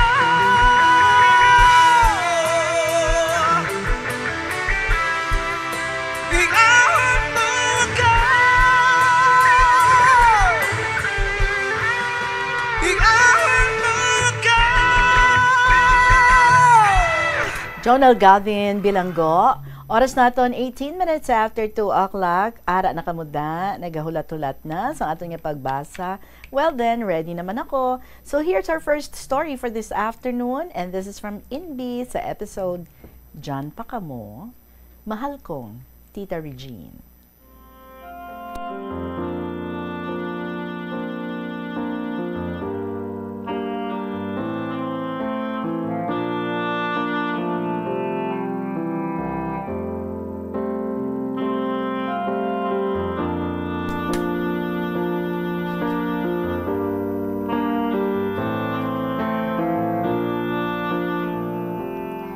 Hello out there! Nabatian pala ninyo ako? Diyan pa kamutanan? Sige, mayadgid. No handa naman ka mamati sa KLP kay Tita Regine. Masinadyahon gid nga kahaponanon sa inyo tanan, mga katapos ang Bombo Radio Philippines, sa aton nga host si Tita Regine, my fellow senior citizens, Lola A, Lolo D, Nanay Del, Mia, and other active KLP letter senders, listeners, and lovers. It is really true that lost time can never be recovered. Kaangay balasang tubi halin sa suba, flowing down to the ocean, which can never be backed again. So, amo dia ang hindi naton madinay nga realidad sang aton kabuhi, be it yesterday, today, and tomorrow. So, we note down the good in the past, the better in the present, and the best in the future to come. My friends, ang akon ma-share sa inyo subong hapon, parte sa akon amiga nga dako gid ang pagmahay sa mga panahon nga wala niya makalitan paggamit sa husto sang batan-on pa siya. Nawili ta na upod-upod sa barkada. Maskin ginapa-eskwela, waay gana. Masulod man sa klase o kung hindi, okay lang ka na. Insa ko no, sagad ta na dyan ka pangabudlay sa pag-eskwela. Natuya ta na sa barkada, permisan da malipayon. Palangga siya sang iya mga ginikanan, maskin ano lang ang pangayoon, diadayon, kay may ikasarang man. Ilang, basi na spoiled, na sobrahan sa pagpalangga. Kung hambalan nga magtarong sa pag-eskwela, huo man, pero ang huo bala nga waay ulo, amo ang naandan, mga kabutigan. Kung ikaw sa lugar, ikaw ang bata, manami gid nga waay mo ginasunod ang advice sa mga ginikanan mo? Waay ikaw makonsensya nga basi tumalang ka sa husto nga dalan. Ang gaba bala sa mga tigulang, dili gyud magsaba kung sa Cebuano pa. Ano buot silingon sa saba? Maghambal, kag makibot ka lang sa panahon kung san o di matupa. Amuran ang dapat gid naton hinuktukan, kag andaman, kag hindi gid wala naton makagat ang siko naton, kag hindi man naton mapabalik pa ang nag-agi nga panahon. Isa ka bes, nagkitaay kami sa kasal sang iya igsuon nga ihada ko. Akon tana ginambalan nga mabalik eskwela para makakita ta na obra kung makatapos na siya, parehas sang iya magulang. Kanami man sang iya response sa akon, naghando man nga maeskwela ron tana sa abri klase. Abi ko gintuman na nga mabalik siya eskwela sa abri klase. Gali, why man? Hindi ron makaka sa barkada. Why gitana nagapamati si Oliva? Nagapinagusto lang. Mga kig pa ko ng balan, kag maisog ron magbato kung pahanumduman. Te, anong resulta? Nga ginpagustuhan, halagar natsa sang kwarta nga way it hinungdan, way it naiguan, mayad kung tuburan nga way ginakahubsan, pero maskin pa. Pagabot sang tag-init, nagahina ang tubod sang tubig. Hasta nagabot sa punto, ngang iya mga alahas, ginbakal. Ang alahas niya nga ginbakal sang iya mga ginikanan, ginpamirenda niya, ginpamaligya, para lang may kwarta nga igarnat sa. Gin-follow up naman, kaglagayan sa mga ginikanan, nga daan magbago na siya, magbulag sa barkada, kag mag-focus sa pag-eskwela, para makatapos ang kurso nga nagustuhan niya. Abaw, namuwersa nga daw siya pa ang hari sa panimalay nanda. Puwerte. Dogin lupot na lang ang iloy niya maghambal. Nabatian sang amay, kundi natupaan gid, ginlapdosan sang ligbos sang bayabas, kagusto na lang idalagan nga nagakiang-kiang. Ungod-ungod, way gidran makatiraw, maskin pitik sa iya mga ginikanan, kay ginapalangga siya. Pero sobra na, makahuruya kung mabatian sang iba, kag iya kalanupad nga mga kabataan. Kundi na mutos, kag maglayas, way address kundi in ang padulungan. Ginpabayaan, kay kung takuton sang amay kag iloy, basi sila pa ang waay pilas nga matumba dulang. Masubo, masakit sa ulo kag dughan ang gindulot sang masupilon nga anak. Anak nga waay kahadlok sa Dios, waay mahadlok, pagrespeto, pagmahal, kag pagulikid sa mga ginikanan. Sa piyak nga bahin, na-stress ang iloy, nagmasakit, kagin papangita kundiin si Oliva.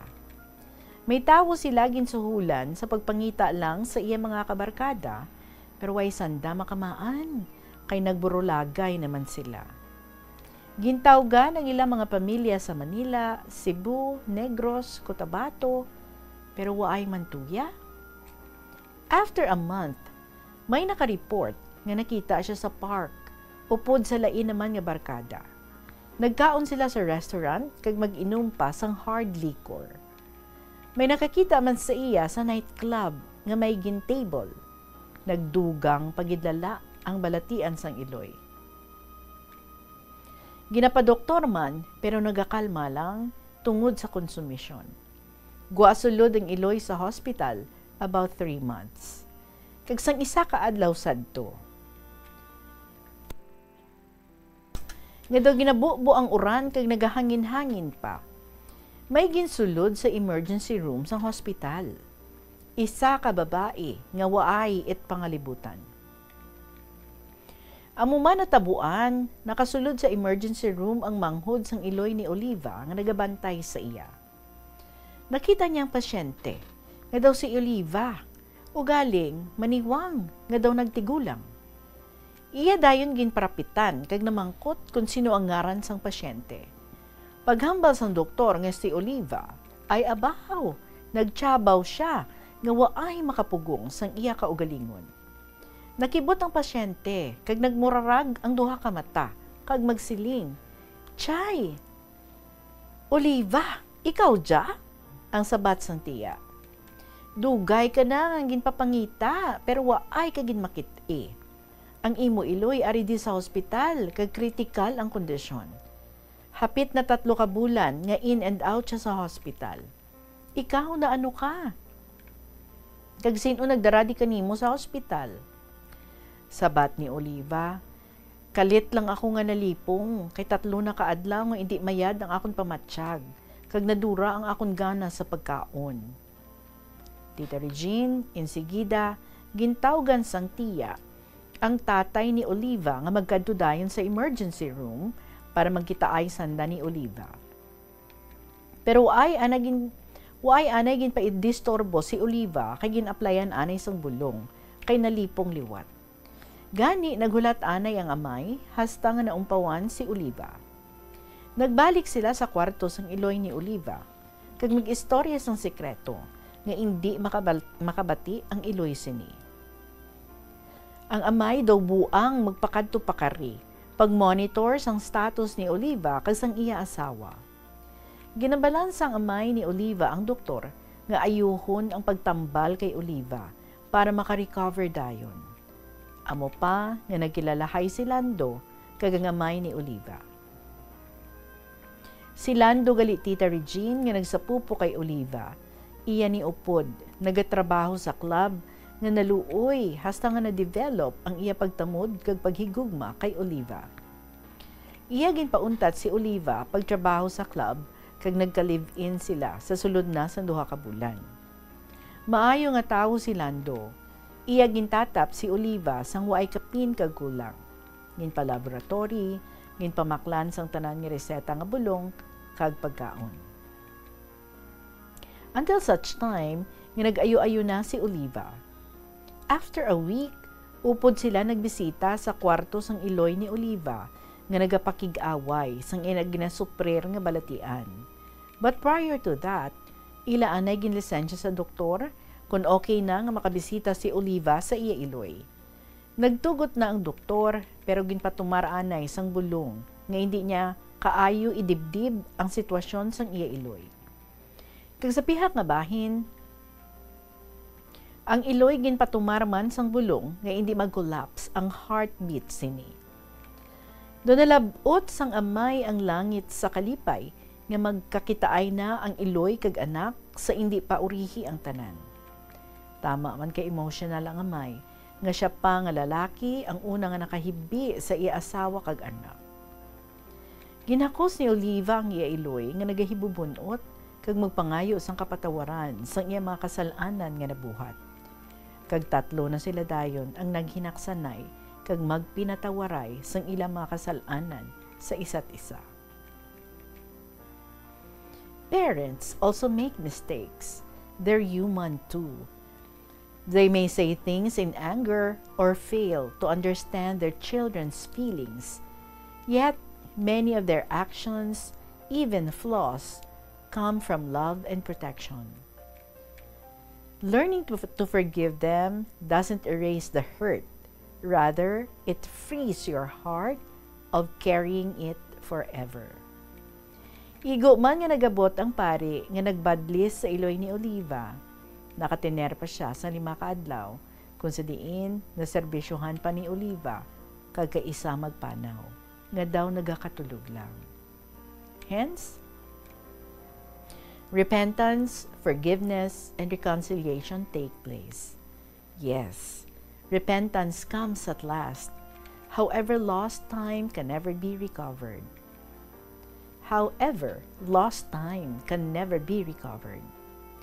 So once again, salamat gid for listening and enjoying moral lessons indoctrinated in this episode. Anything you would like to say in this situation? Kag sa nagakaratabo man subong, Tita Regine, I hope you're ever ready to share ang imong ideas on this matter. So thank you so much for your time.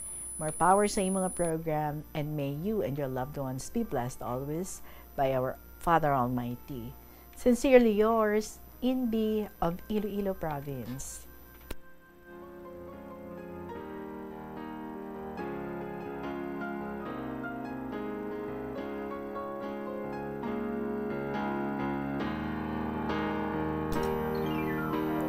Well, we always make mistakes. We always have failures because hindi kita perfect. Isa lang ang perfect. But if there is openness of heart, no? Kung kita na-hurt na ang isa ka tawo, ilabinigid ang miyembro sa ato niya family, if we are just so ready, no, to apologize and ask forgiveness, I guess, no, hindi gid kita magkadto sa sitwasyon nga maglainay na gid kita, maglayuay ang aton nga mga buot, malayo kita, no, sa aton nga ginapalangga sa kabuhi, or worse, no, magpalayo na gid kita sa ila. Sa ang aton nga presence, hindi ta nagid pag i-share sa ila, or hindi nagid kita magpakita sa ila. And so that's why nga we just need to be humble. And kung kita man ang anak nga ginasaway, syempre dapat mamati man kita, no, sa aton mga ginikanan. They only want our good, and hindi gina sila yaluyag, no, nga maglain or maglain kita, especially sa aton nga direksyon nga ginapadulungan sa aton nga kabuhi. But one thing good is that after sang tanan nga ini, no, nga nagakaratabo sa aton, may ginabilin gid nga leksyon. It's a learning process. Ang ini nga mga failures, ang ini nga mga flaws naton, may ginabilin gid ini sa aton, something nga that would make us a better person than yesterday. So for as long as open kita to forgive and to be compassionate, to be understanding sang balatyagon, sang aton nga isig pareho, or especially sa miyembro gid sang aton nga family, there would always be reconciliation, and there would always be, no, love awaiting sa aton tanan. So let's be open to that. Let's remain humble, and let's remain loving to one another. 33 minutes after 2 o'clock, magapanumbalik ang KLP pagkatapos lang sa pila ka mga importante ng mga pahibalo. Ang Bombo Radio Philippines, the #1 and most trusted source of news and information. Nag-aanyaya sa inyo na makibahagi sa pinakamalaking one-day bloodletting event sa Pilipinas. Dugong Bombo, a little pain, a life to gain. Ngayong Nobyembre 15, Sabado, magsama-sama tayo sa 25 lokasyon sa buong Pilipinas. Katuwang ang Bombo Radio Philippines Foundation Incorporated at ang Philippine Red Cross. Sa mga successful blood donors, makakatanggap kayo ng Dugong Bombo t-shirts while supplies last, plus hot meals and vitamins. Kaya, makipag-ugnayan na sa pinakamalapit na Bombo Radyo o Star FM station o sa Bombo Radyo Philippines Foundation Incorporated through 0917-306-6617. Dugong Bombo, a little pain, a life to gain. Basta Radio Bombo! Para sa cash donations, maaari niyong i-deposit sa Bombo Radio Philippines Foundation Incorporated. Queen Bank Peso Account 008-020-02561 or BDO Unibank Peso Account 004-168-002-903 or Dollar Account 104-160-084-160. Yari ang mga simpleng pagiagod makakinot sang tubig, hindi mag-shower o kung maligo sang malawig. Sa sulod sang panimalay, kalabanan sang tubig ang ginausar sa pagpaligo. Nagalabot sa 24. Yari ang isa ka praktikal nga paagi agud makakinot ikaw sang tubig, bisan sa panahon sang tig-ululan.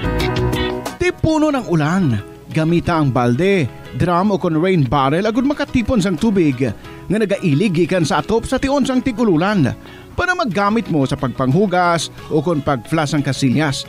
Pagi sini hindi mo na kinahanglan magpanag-ob kag hindi mo na kinahanglan magpatubod sang gripo, gani makakinot ka sa balayran sa inyong nga water bill. Ini nga pahanumdom ginadulong sa inyo sang Flow Water Resources Incorporated, watering the seeds of progress. Paano ipabilin nga matinlo ang ginakaon nga mga prutas kag utan? Dapat nga regular ang paghugas ng kamot nga may habon sa sulod sang 20 segundos bag-o kag pagkatapos mag-uyat sang anuman nga butang. Hugasan sa maayo mga prutas kag utan gamit ang tubig bago ini kaunon o kun isimpon sa ginaluto nga pagkaon. Likawan nga maggamit sang habon o kun bleach o kun anuman nga kemikal sa paghugas sa mga ini. Lutuon sa maayo ang mga utan agud mapatay ang mga mikrobyo nga nagatapik diri. Kung ikaw may ubo o kung sipon, mas maayo nga itugyan na lang sa iban nga miyembro sang pamilya ang paghanda sang pagkaon agud malikawan ng cross-contamination.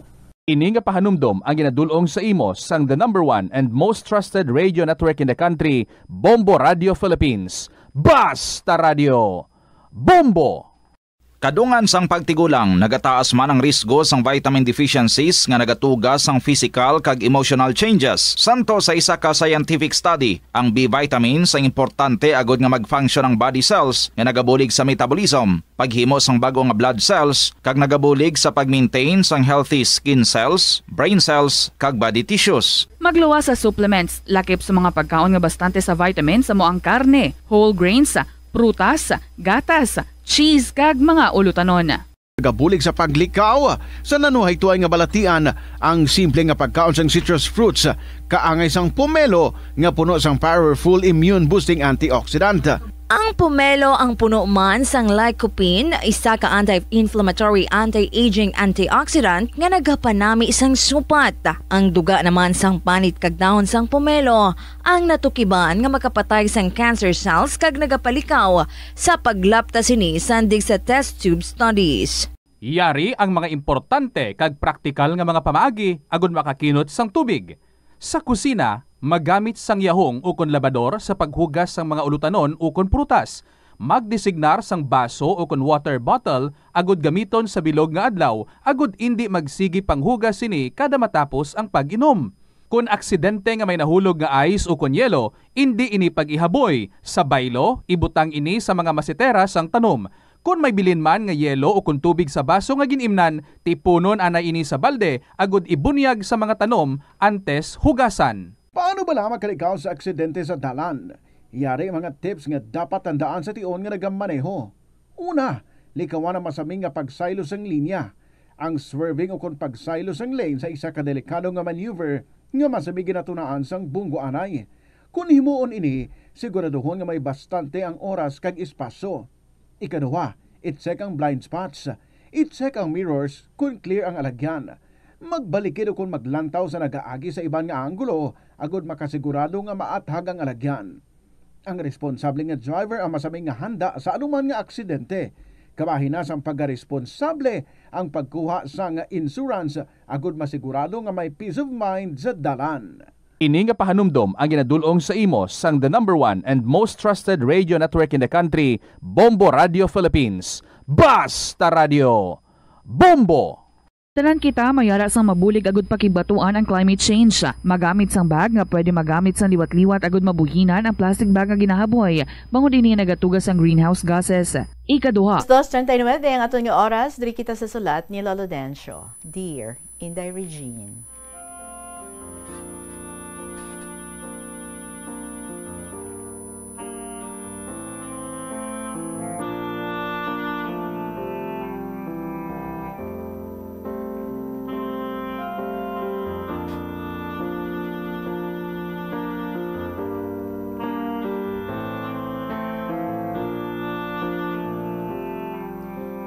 Mayong hapon sa imo, labi na gid sa tanan nga tagpalamati isang sininga programa kahapon lamang. Labi na kay Thelma kag Susing nga nagapaurok-urok sang pamati isang imong programa kahapon lamang. Kumusta na kamo? Magpadalaman kamo sa inyong kasaysayan. Inday Regine, ining akong istorya parte sa aton Ginoo. Inday, matuodayhan nga nagapamati ang aton Ginoo sang aton pangamuyo. Do may pinilian siya. Nga agin silutan niya ang mga tao. Katulad sang kalamidad nga nag-agi sa aton. Sa Cebu, sa probinsya sang Bugo, ang Bagyo sa Masbate, damo ang makaluluoy nga mga pumuluyo, gapanghakroy. Ano, pagbuot sang Diyos ini? Nga ang tawo nga wala sang sala, amo permi ginahalitan. Tani ini mga tawo nga kurakot, ang pagtawago sa ila, buaya, linta, utol, bagsat. Kaya mo ini sila ang mabakas magsuyop sang dugo kag balhas sang tao. Nga nga wala ini sila ginkilatan. Ining mga politiko kadalag ko sang buyon, dalag ko ang mansyon, damo sa lakyan. Nga agin tugtan pa ini sang Ginoo nga magdamo sa kalibutan. Why sila maluoy sa mga tao? Adlaw sang tiyenda, makita mo, ahaw nga tangkong, tugabang, ginabaligya, para lang may inugbakal sang bugas kag sudan. Oras ng politika, galibot sa tindahan, bisan mahigko ang kamot mo, kumustahon. Karon, diin na sila, kay nagdalaog, nagpinadalag ko sang buyo nila. Kay ang pagkaon nila, puro namit. Samtang ang ginkamusta nila nga nagboto sa ila, ara man gihapon, gasulay sa ulan kag init, gamantiner sang tuloy nga sinugba. Nga ining mga buaya, utol, bagsat, wala ginalitan. Do palangga pa sila sang Ginoo. Masiling sila pagtilaw lang. Ari Inday, may istorya ako, pagtilaw sang aton Ginoo sa iya apostoles. Samtang nagapanglakaton sila, nagambal ang aton Ginoo sa iya apostoles, magpulot kamo sang bato, kag isulod sa inyo bayong. Tanan sila nagpulot, halos dalagko. Si Judas, gamay nga bato. Samtang galakat sila, naghambal ang iya apostoles, agalon, ginagutom na kami. Nagsabat ang Ginoo, kuhaa ang bato sa inyo bag. Sang pagkuha nila, nakibot sila, kay ang bato, nahimo nga tinapay. Samtang gakaon sila, nagkumod si Judas, nga dalag ko ang ila sa akon. Dalag ko ang ila sa akon gamay. Nagsabat ang Ginoo, kay gamay man nga bato ang ginpulot mo. Nagpanglakato naman sila, nagambal ang Ginoo, pulot naman kamo sang bato, kag isulod sa bulsa ninyo. Namulot sila. Sige ang panglakaton, naghambal ang Ginoo, kuhaa ang bato sa inyo bulsa, kag ihaboy, kay kung sino gid pinakatayog, may padya sa akon. Naglibog ang ulo ni Judas, kay ang ginpulot niya, dako nga bato. Naghambal si Judas, paano ko mapatayog, kay dako ang akon bato? Nagsabat ang Ginoo, kay sigurista ka. Karon ang bato nga ina, imo pagadalhon tubtub sano. kay pagtilaw ko ina sa inyo. Inday Regine, ang taga Cebu, tama ini sila karelihiyoso, do fanatic sa pagtuo sa simbahan sang Santo Niño de Cebu, kay nakasimba ako. Ang original nga Santo Niño, ginasulod sa orma nga salaming, ginalibutan sang salsalon nga rehas, kay ang korona, pure nga bulawan. Ang espada nga sa kamot niya, bulawan man. Ang sapatos lang ang mahikap mo sa gamay nga bintana. Inday ang sapatos ni Santo Niño, halos napugis na sa sagad banyo sang panyo sang sumilimba. Ang dako nga cross nga ara dira gadupa, ang iyatuhod gakapugis man sang banyo sang panyo. Ang gasindi sang kandila, gapila man, pati ako nakapila man. Sa puwerta sang simbahan, makita mo ang mga babayi, gasaot. Sige ang kumpas sang kandila. Inday Regine, kadamo sang city sa Cebu. Ang Lapu-Lapu City, daw hindi city, kay way kalagawan. Ang gindayawan namon ang ilang merkado. Nag-city siguro, kay ara ang Mactan Airport, kag dry docking sang barko. Kung gusto mo maglagaw, sakay ka sa balsa nga kawayan. Pila lang ka minuto, sa Cebu City, ara ka na. Ang Bugo City man, pero dolapas lang, diri ka makabakal sa sari-sari nga klase sang banig. Ang Carcar City man, amo maninday do dako pang haro, diri mo matilawan ang manamit nga bandi. Lain inday kay binukbok ang mani, pero kanami, katama kahagpok. Ang manamit pagid, ang ila rospels, kay ang unod pulbos nga mani. Sa Danao City, si Rosquillos. Anyway, sa Danao City man, diri ka makabakal sa revolver nga paltik. Pero halong ka lang kay may sindikato. Pagbakal mo, sundon ka sang pulis, kag dakpon. May isa pagid ako kabanwa nga nakadtuan, nalipat ako, bukid ini, diri mo makita ang malapad nga talamnan sang bulak nga mumps kag gajola. Tama inday kalapad, damo tawo ga pamakal. Pero inday ini nga lugar, antes ako magkadto, ginauna ko sulod sa simbahan. Ang pinakadaan nga simbahan, ang Santo Niño de Cebu, kag Lapu-Lapu City, ara sa higad sang dagat. Ang ila patron, Berhen sang Rela. Domingo nga adlaw, nagpasibo ako sakay sa balsa nga kawayan. Pag-abot ko, nagsimba ako. Tapos naglibot-libot sa ila downtown, nagtanaw ako sini. Samtang gapong ko ako, may babae nga nagtupad sa akon. Sa ulihi, nang hurikap, ginpamangkot ko. Anong ginapanghurikap mo? Sabat niya, gusto mo lipayon kita? Kinuha ko ang kamot niya kang magsiling. Ay manay, pareho lang kita, gapangita man ako. Pangitae ako kay bayaran ta, basta malaba. Dayon niya tindog kag magsiling, buisit. Dugay-dugay, may bading naman nagtupad sa akon. Kapanguhit, ginpamangkot ko siya, mano ka? Nagsanya siya sa akon, nagsabat ako, kabati ka sang hambal sa babae sa tupad ko kaina. Ano daw? Sabat ko, visit ka. Umalis nang walang paalam. Tiinday, hasta na lang diri ang istorya ko, nga wala diri wala dito, madamo nga salamat. Inday sa subong ang Cebu, sosyal na. Tama, gid kalain sang una. Kag sumong, tama sa ila ka istrikto, labi na gid sa traffic. Kag kung madakpan, kagapanupla sa kalye, 500 pesos ang multa. Sa liwat, salamat, ang tagpadala, Lolo Dencio.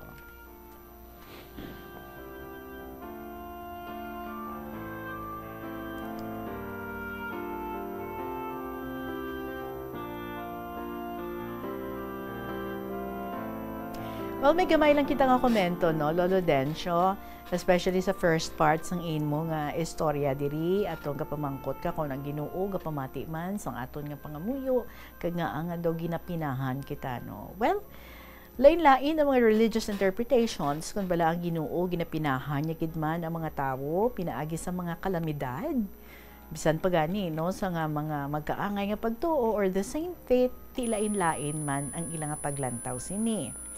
So while ang iban nga traditions kag biblical account naga-describe sa Ginoo nga nagagamit sa natural forces bilang paghukom, ang iba naman nga interpretations nagatudlo sang lain nga pag-intyende, particularly sa modern theology. So madamo nga mga tawo ang nagapati that it is not for humans to know or judge, kunya ang nagakatabo ang mga kalamidad. Apang sa baylo, mag-focus kita sa aton pagtuo, paghinulsol sa aton mga sala, kag pagbulig sa mga tawo nga naapektuhan. Madamo man ang nagapati nga ang mga kalamidad nagaserbe kuno bilang oportunidad para sa aton nga magapakita kita sang pagpalangga sang Ginoo, pinaagi sa paghatag sang bulig, comfort, kag support sa mga nagasuffer. This allows us to demonstrate love and compassion. So ang focus nato nag-shift from questioning God pakadto sa pag-akto o kung paghulag bilang iya mga kamot kag tiil sa tion sang pagluntad sang sining ang mga kalamidad. In short, we become a Jesus to others. Salamat gid Lolo Dencio sa imong nga gin-share sa sining nga hapon diri sa KLP. 50 minutos makaligad ang takna nga alas 2. Magabalik kita pagkatapos sa pila ka mga importante nga mga pahibalo. May kilala ka bala nga mga bata nga mahilig sa video games? Nagausik bala ini sang inoras sa paghampang sang iya ginakaadikan nga games. Isa ka pagtuon sang American Academy of Pediatrics ang nagapahayag ngang sobra-sobra o kun inoras nga pagtener sa paghampang sang video games ang makadulot sang depresyon, anxiety kag manubo nga grade sa eskwelahan. Suno sa mga eksperto, halos 9% sa kada 3,000 ka mga elementary students sa kada pungsod ang makabig pathological o kun addict sa paghampang. Makabig nga pathological o kung addicted ang isa ka estudyante kung nagaapekto na ang paghampang sa iya nga pag-eskwela. Dugang pa sa among nga pagtuon, ang ka-addict sang isa ka bata makapabudlay sa iya sa pagkontrol sang iya impulse. Kaangot diri, ginpanugyan nga dapat hindi magsobra sa isa ka oras kada adlaw ang gastuhon sang isa ka elementary student sa paghampang kag hindi naman magsobra sa 2 ka oras ang isa ka high school student. Sa eskwelahan, ang pag-practice ng good manners and right conduct ang makabulig sa paghimo sang positive, respectful environment para sa pagtuon. Nagapakita ini sang pagtahod hindi lang sa mga manunudlo kundi mangin sa imo mga classmate kag sa school community. Mag-abot sa eskwelahan on time. Ang pag-abot sang late sa klase kag sa aktibidad ang nagapakita sang kakulang sang respeto sa oras sang iban. Magpamati sa imo maestra o kun maestro samtang nagadiscuss sang lesson kag sundon sang maayo kun may yara sang instructions.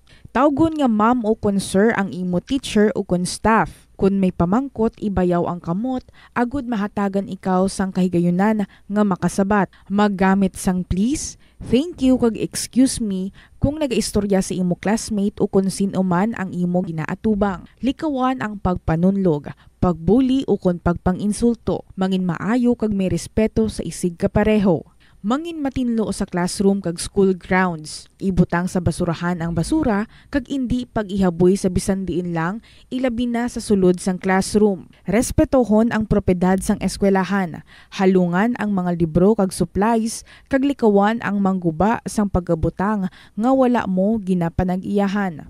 Mangin focus sa pagtuon kag likawan ang pag-istoryahan na isang classmate samtang nagadiscuss ang imo maestra o kun maestro sang inyo nga lesson. Likawan ang cheating.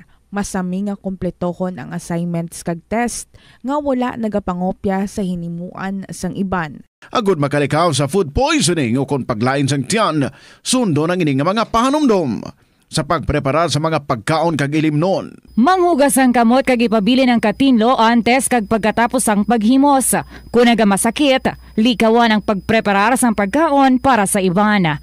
Siguraduhon nga naluto sang husto ang pagkaon. Kung mahimo, kauno ng pagkaon samtang mainit pa. Siguraduhon ang katinlo sang pagkaon agod ang selebrasyon mangin mas malipayon. Mas nanamian bala ikaw magtuon sa balay ipaanggid sa eskwelahan nga madamo ang tawo?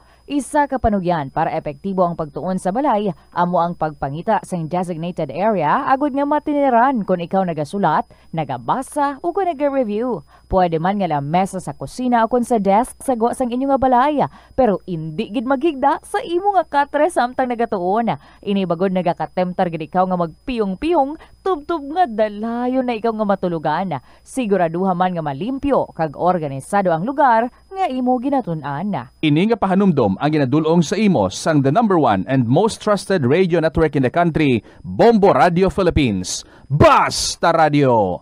Bombo! Kung ikaw isa ka chess lover, yari ang pila ka brain benefit sa paghampang sini. Kag kung wala ka nagahampang sini, umpisahin na.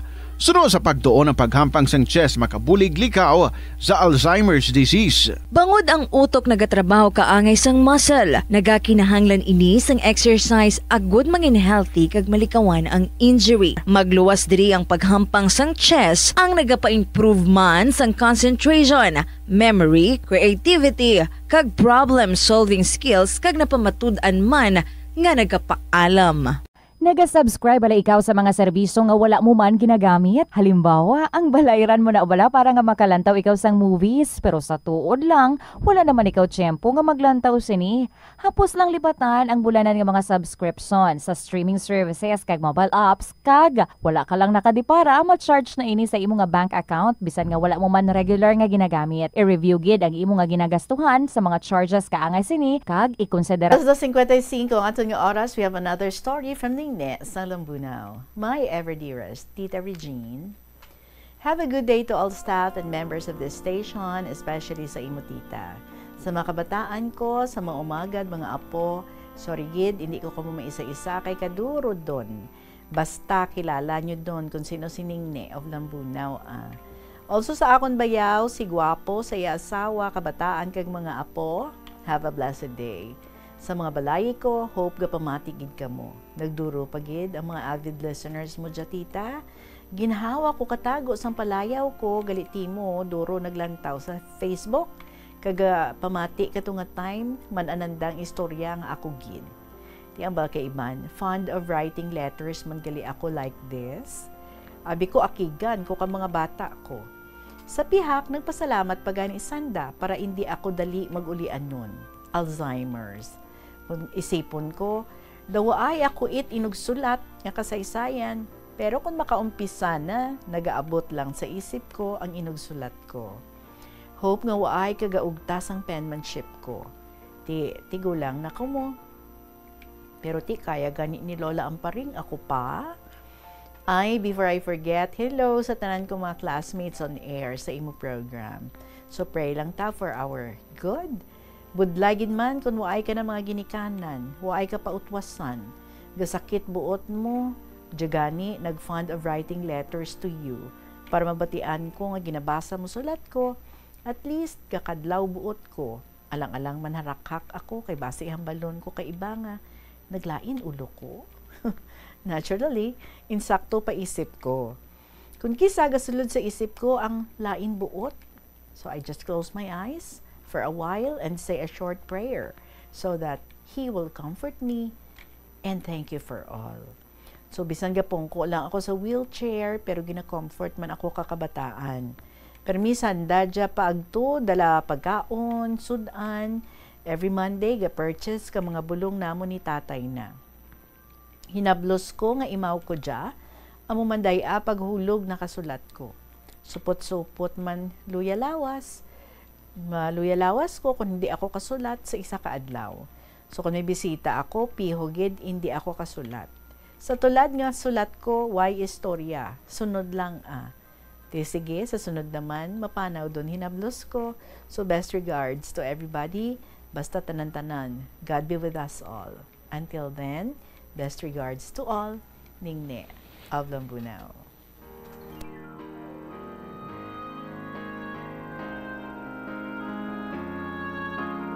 Ano yung mga suki nato, no? Isa ni si Ningne, nga every afternoon, ara gid, and because ara lang siya sa wheelchair, so she's taking the time para nga magsulat, para nga ma-divert ang attention, kag gini mag-focus, no? Sa iyang sitwasyon subong, although she remains positive, ang ati, makahalin pa da siya sa wheelchair. So, samtang ara da siya, nga nagapaayo-ayo pagid, at least she's spending the time para nga makasulat damo nga mga stories. And just, though yesterday, wow, sang tambak naman nga mga istorya. Individually, pa na ibalaya nga nakabutang sa envelope. Anyway, salamat kid sa imo. Ningne, kag-enjoy kita sa gihapon sa ato nga kabuhi. Kag-enjoy sa pagsulat sa imo nga makasaysayan diri sa KLP. For your own stories to share, pwede man nga email ka mo, mga kabombo, sa bombo_iloilo@bomboradio.info. Sa gihapon ang mga ginasulat ng mga istorya. Of course, ginabaton man namon sa gihapon. Kag pwede gid nga ipadala ang inyong mga istorya nga ginsulat sa kahapon lamang program DYFM, Bombo Radio, Iloilo, Sky City Tower, Mapa Street, Iloilo City. Sa aton nga Christmas countdown. Christmas is a time for sharing, giving gifts for everyone. What matter now is this Christmas we share the love.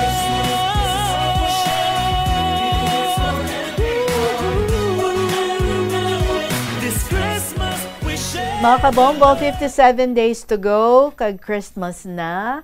After ng KLP, magasunod ang inyo naman nga ginalook forward yun ng mga drama sa every afternoon diri sa Bombo Radio Iloilo, Tuyang Ermitania, Provincial Jail, kagang Dear Diary. Madaming gingin salamat. I'll be seeing you again tomorrow with more stories to be shared with you. I hope isa sa mga stories will already come from you, a first-timer diri sa KLP.